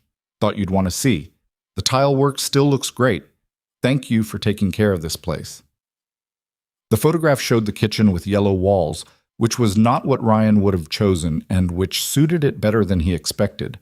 The tile backsplash was visible in the corner of the frame, the same grout lines he'd set on a weekend in 2014. He looked at the photograph for a longer time than he'd anticipated. Then he wrote back, "Looks good. That kitchen deserves some color. Take care of the house." He closed his email and went back to the permit revision for the Pilsen project's 4th floor, which was due by end of day and was a problem he knew how to solve. By June, the Englewood building was 4 floors up and visible from 2 blocks away, and people on the block were stopping to look at it the way people stop to look at something that's changing the shape of what they see every day. The corner store owner, a woman named Gloria Chen, who'd been running that store for 19 years and had, according to Dexter, initially been skeptical that the development would keep its promise about her lease, had started coming out to watch the progress most mornings before she opened. Ryan stopped in one morning for coffee. She poured it without being asked, the way she poured for regulars, which meant that enough of the construction crew had been coming in that she'd started treating Ryan like he belonged there. "The windows on the 2nd floor," she said, without preamble. "They're bigger than I expected." "The architects pushed for it," Ryan said. "More light in the units. Better for people who are actually living there." Gloria looked at him over the counter. She was 63, had come to Chicago from Hong Kong in 1987, and had the specific directness of someone who had run a neighborhood business long enough to become an accurate reader of people. "The family across the street," she said. "The Washingtons. 4 kids. They've been renting that 2-flat for 12 years. Can they apply for one of the units?" "Anyone who lives in the census tract gets priority consideration," Ryan said. "That was in the community benefit agreement we filed with the permit." "Yes, they can apply." Gloria nodded. She poured her own coffee and leaned against the counter. "The other developer who looked at this lot 4 years ago," she said. "He came in, told us how great it was going to be, took photographs, and we never heard from him again." "I know," Ryan said. "I looked at the project history before we filed. So why are you different?" "I don't know that I am, from where you're standing," he said. "You can't know that yet. The building has to actually get finished, and the leases have to actually go to the people they're supposed to go to, and the training room has to actually run programs." He drank his coffee. "All I can tell you is that I intend to do those things. Whether that makes me different, you'll know in about a year." Gloria looked at him for a moment. Then she took his empty cup, refilled it without asking, and set it back down. "Okay," she said. It wasn't absolution, it wasn't trust, it was a provisional extension of something that would need to be earned over time, which was the only honest version of it, and Ryan appreciated it for exactly what it was. Natalie called again in June. He saw her name this time. She was calling from the number he had, not the other phone, and he stood for a moment in the printer's row apartment with it ringing in his hand and made a deliberate decision to answer. "I'm moving," she said when he picked up. "Out of Chicago." He hadn't expected that. "Where?" "Seattle. I have a job offer out there. Marketing director for a tech company. It's a real offer, not... It's something I got myself." "That's good," he said, and meant it. "I thought you should know," she said. "I'm not sure why exactly. It just felt like, I don't know, something I should tell you directly instead of you hearing from someone else." There was something different in her voice, not broken. Natalie was not the type to break cleanly or permanently, but quieter than he was used to. The particular quality of a person who has been through something and come out the other side not entirely the same. "I think that was the right call," he said. "Telling me directly." "Ryan?" She stopped. He waited. "I hope the work is going well. What you're doing in Englewood, I read about it. The permit filings are public record." "Going well," he said. 4 floors up." "That's good." A beat. I'm glad it's working." "Natalie," he said it gently. "Go to Seattle. Build something real." A long silence. Then, "Yeah," she said. "That's the plan." He hung up and stood at the terrace door for a moment, looking out at the city. The river was catching the late evening light. Somewhere across town, 4 floors of a building he was putting into the world were standing against the Chicago sky. And on Monday, a crew of people, including 4 young apprentices, one of whom had a shot at something he'd wanted since he was 12 years old, would show up and add another course of it. He wasn't doing well in the simple sense that the word usually gets used. He was doing the complicated, effortful thing that came after the simple version of well. The rebuilding, the reorienting, the slow work of figuring out who you were when the life you'd built had been dismantled, and you had to choose, deliberately and with clear eyes, what to put in its place. He was doing that work. He was getting better at it. He went to the kitchen and started making dinner, something real, from scratch, because he'd been meaning to actually cook for weeks and had kept defaulting to takeout, and that was a habit he wanted to break. He was not a particularly good cook. He was learning, which was not the same thing, but was the necessary step before it. The city outside the window did what it always did. It kept going, enormous and indifferent and full of its own business. And Ryan Carter kept going alongside it, building what he was building, one deliberate thing at a time. Part 5. Lưu ý. Viết 5.500 đến 6.000 từ liên kết liền mạch với các phần trước trong câu chuyện, phá hối thoại, tạo thành một câu liền mạch khi ghép lại. Mỗi phần liền mạch với phần trước, không giới thiệu lại câu trơ chuyện uyển ở đầu phần mới. Liên kết các phần của câu chuyện một cách liền mạch, sử dụng câu chuyện tiếp giữa các phần. Duy trì chủ đề, tránh ngắt quãng đột ngột, không sử dụng gạch đầu dòng hoặc tiêu đề phụ, phong cách kể chuyện Mỹ, Hoa Kỳ, giống văn giàu cảm xúc. Kể theo ngôi thứ 3, giữ đồ kịch tính không Việt lan man, có quan điểm cá nhân, thông điệp, bài học, góc nhìn con người. Nhân vật không hoàn hảo, hội thoại tự nhiên, tránh ngôn ngữ văn chương sáo rơi và cụm từ AI điển hình. Viết như nhà văn chuyên nghiệp, không như AI cố gắng nghe sàng. Có yếu tố con người, cấm miêu tả qua mượt mà và hoàn hảo. Phần 5 giải quyết hết vấn đề và kết thúc trọn vẹn câu chuyện. Câu chuyện không nhắc đến Chúa, lưu ý trả lời trong mục tin nhắn không nhảy sang document, chi dần bắt buộc, không được xuất hiện trong nội dung truyền. Đây là một câu chuyện điện ảnh hoàn toàn hư cấu được tạo ra chỉ nhằm mục đích giải trí. Không đề cập hay ngụ ý rằng nó dựa trên sự kiện có thật, người thật hoặc câu chuyện có thật. Không sử dụng các cụm từ như dựa trên một câu chuyện có thật, theo ghi chép hoặc bất cứ điều gì tương tự. Tất cả các nhân vật, địa điểm, tổ chức và sự kiện phải hoàn toàn hư cấu. Lưu ý đặc biệt quan trọng. Nếu đạt đến giới hạn trả lời, không được dùng giữa câu, hãy viết nốt câu đó hoàn chỉnh không mở rộng nội dung. Show More, Part 5. The building opened on a Saturday in October, exactly 1 year and 4 days after Ryan Carter had stood on the courthouse steps and watched a Maybach pull away from the curb and felt, for the first time in 17 months, like he could breathe all the way down. It was not a grand opening in the way that developers usually do grand openings. No ribbon, no podium, with a city council member performing enthusiasm for cameras, no catered spread in a tent. Ryan had been specific about that. What he'd wanted instead was a block party, and what he got was something closer to what block parties used to be before they became events. Folding tables on the sidewalk, food from Gloria's corner store, and 2 other neighborhood places that Emma's organization had connected them with. A sound system that belonged to Dexter's nephew and played a mix that nobody had curated and that somehow worked anyway. By noon, there were 300 people on South Halsted. Ryan stood near the entrance to the building and watched it happen. He was not someone who stood at the center of things naturally. That had never been his mode. And today was no different.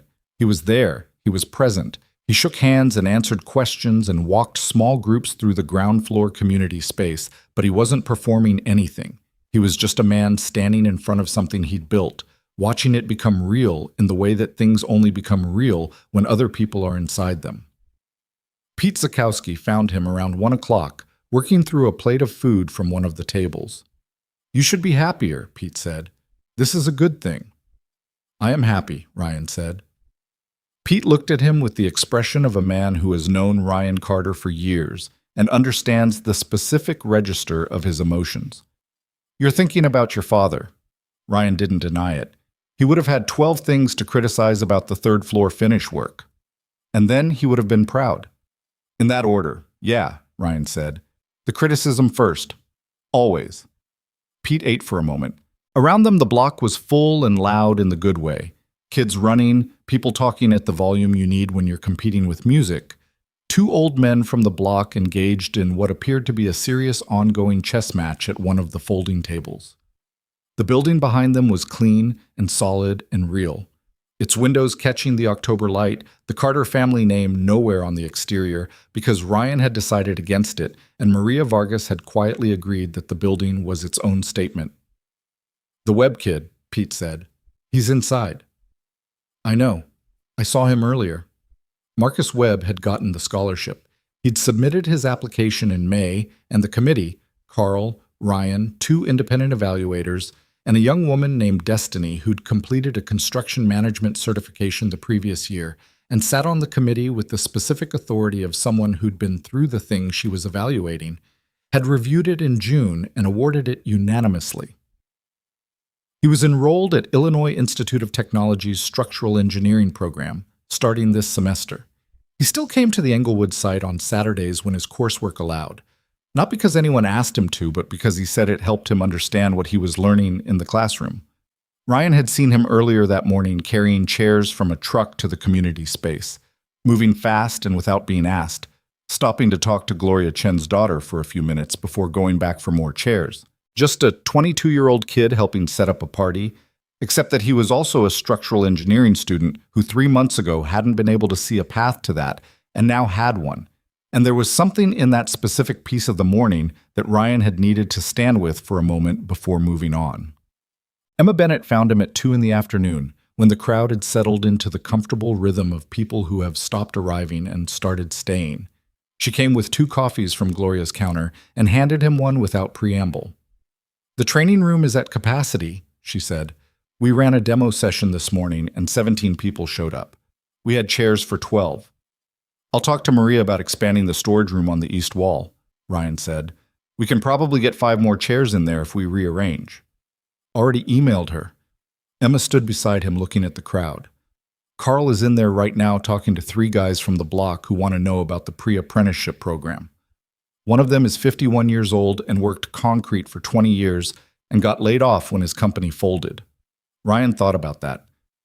He'd qualify for the scholarship fund's continuing education track. "I already told him that." She drank her coffee. "You look better than you did a year ago." "I was in worse shape a year ago than I was admitting," he said. "I know. I could see it." "You didn't say anything." "It wasn't my place yet," she said. "We were still in the professional contact phase." He looked at her. "What phase are we in now?" She considered it with the serious, honest consideration she brought to everything. "Something more than that," she said. "I'm not sure I have the right word for it." "That's all right," he said. "We don't need the word yet." She nodded, which was the right answer to the right answer, and they stood together in the October afternoon light while the block did what blocks do when something good is happening on them. It generated its own warmth, its own specific noise, its own proof of life. Ryan was aware, standing there, that this moment was not the ending of anything. That was something he'd had to learn to stop looking for. The clean ending, the moment where the account was settled and the story resolved into something you could summarize neatly. That was not how it worked. What he had was not an ending, but a ground. Something solid enough to build on, which was what he actually knew how to use. The grief was still there. Not sharp the way it had been, not the cold thread working through his chest at odd hours, but present in the way that loss tends to be present in a person who was honest enough not to perform its absence. He'd spent 18 years with someone, and that didn't dissolve just because the reasons for it ending had been real. He still reached for his phone occasionally to tell Natalie something, and the reach would get halfway and stop, and he'd feel the specific weight of that for a moment before going on. He suspected he would feel that for a long time, and he'd made a kind of peace with that suspicion. He'd also found, unexpectedly, that the grief was not incompatible with the other thing. The thing that felt like momentum, like direction, like the satisfaction of watching something he'd worked for become actual and physical and capable of being walked through by 300 people on a Saturday afternoon. Both things were real. They didn't cancel each other out. He was still learning to hold both of them at the same time, which was apparently what adulthood at 39 actually required. The Carter Family Scholarship Fund held its first ceremony that evening, in the community space that Emma's organization had strung with lights, and which by 7 o'clock was full beyond comfortable capacity with scholarship recipients and their families and the people who'd worked with them. Ryan had not wanted a podium and got talked into one by Carl Hutchins, who said, correctly, that the recipients deserved a moment where someone stood up in front of everyone and said something true about what this meant. So Ryan stood behind a microphone that was slightly too tall for him and looked out at the room.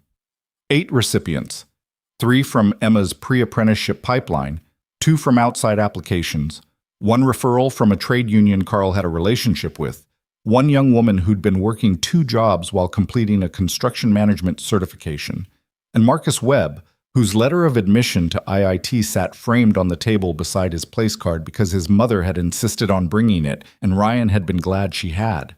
He'd written notes for what he wanted to say and then left them in the construction trailer because when he actually looked at the room, he knew the notes were wrong.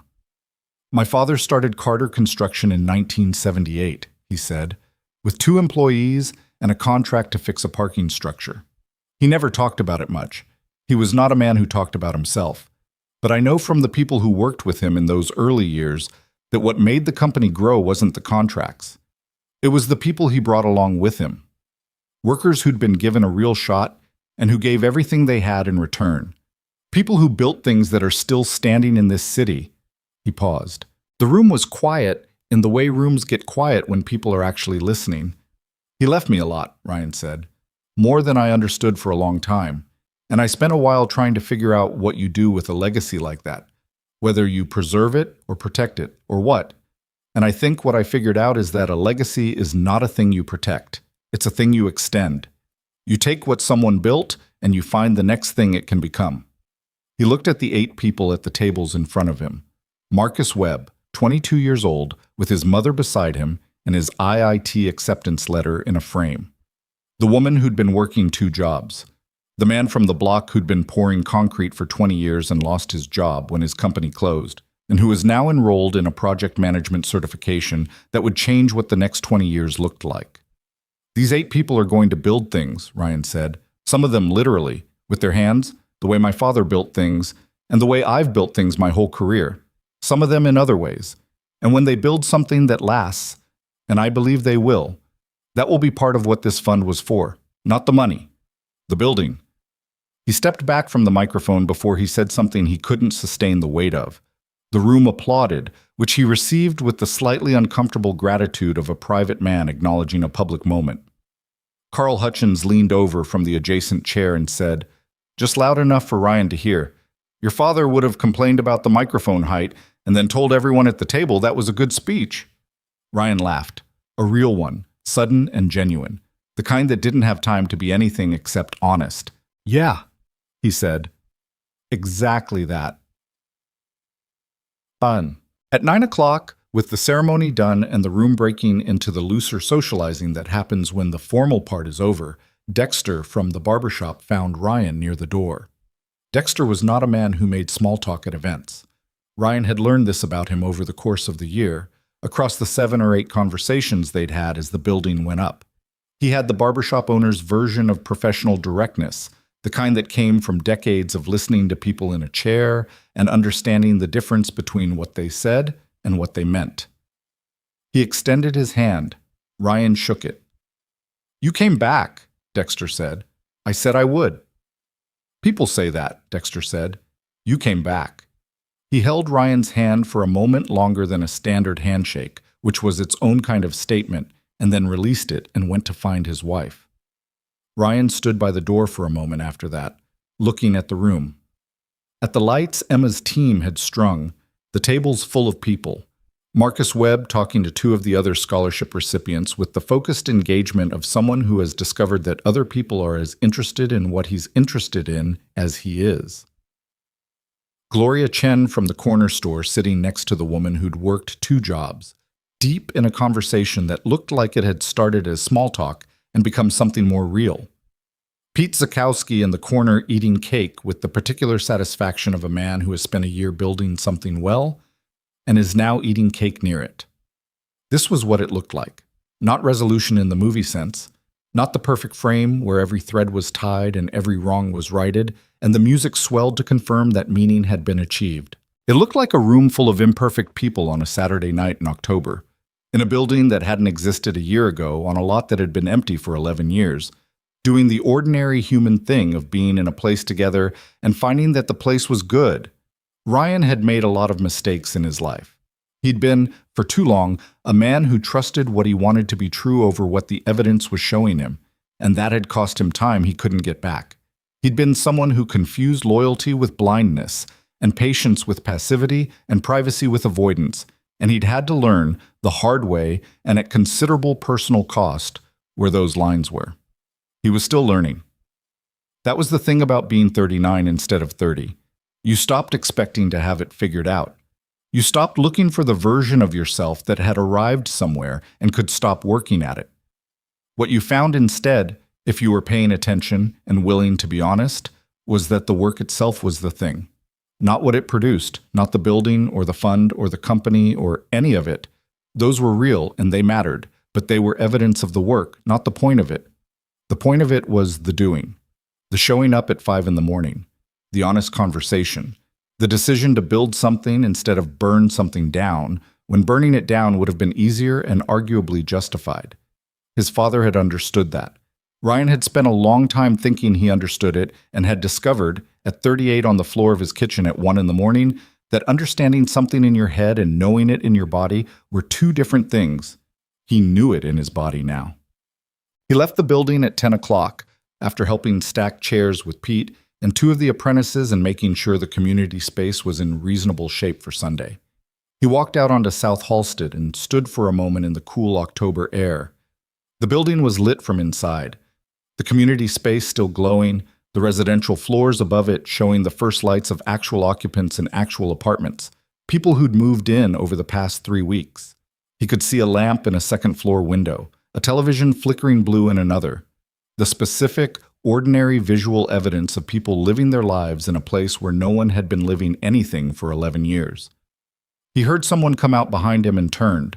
Emma, with her jacket on, pulling her keys from her pocket. "Good night," she said. "Yeah," he said. It really was. She looked at him for a moment with that steady, clear-eyed look he'd come to understand was not judgment, but attention. She looked at things the way she looked at them, because she actually wanted to see them, which was rarer than it should be. "The next project," she said. "The West Pullman site Dan told me about. When does that start?" "Permit application goes in next month," Ryan said. "If it moves like Englewood, we're looking at groundbreaking in the spring." "Bigger?" 70 units, larger training facility. Carl wants to add a fabrication component, actual metalwork capability. He mentioned that. She nodded.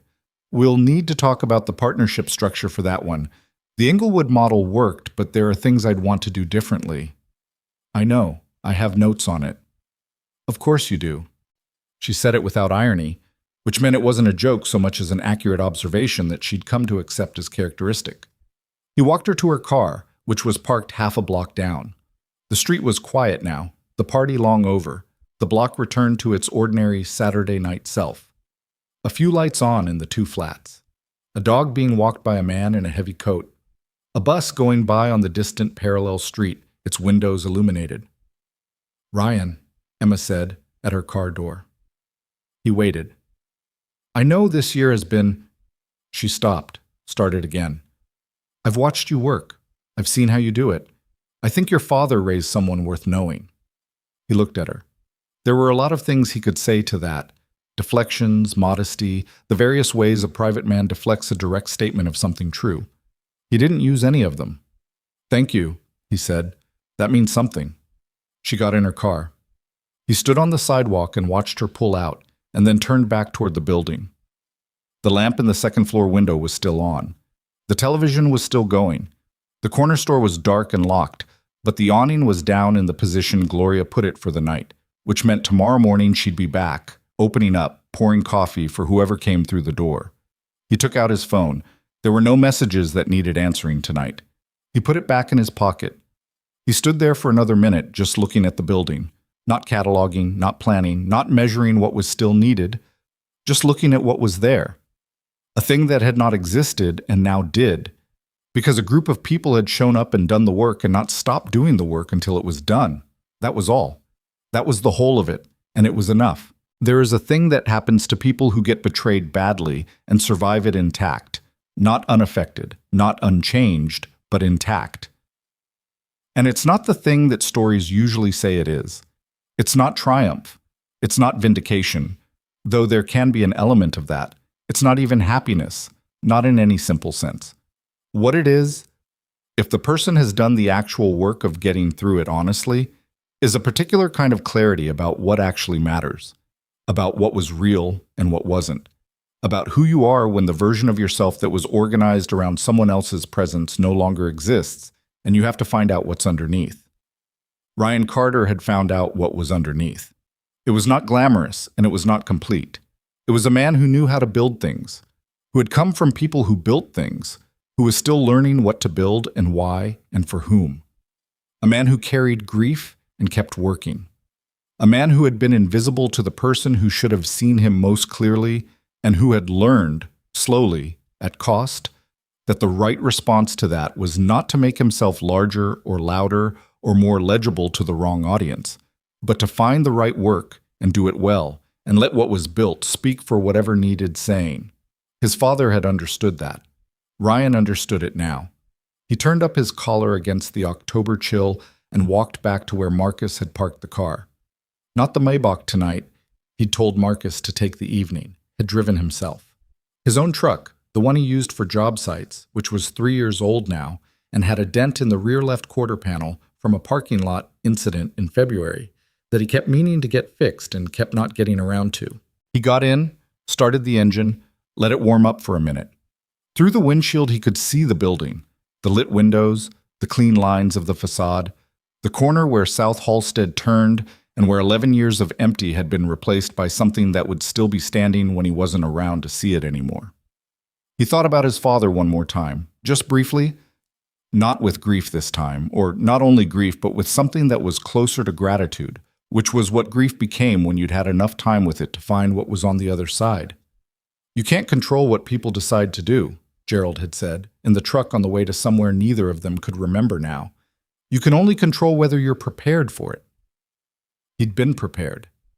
He'd built something with what he was prepared to hold. That was the whole of it, and the whole of it was sufficient. Ryan Carter put the truck in gear and drove home through the lit streets of the city, leaving the building standing behind him in the October dark, solid and warm and full of the first careful sounds of people beginning to live in it.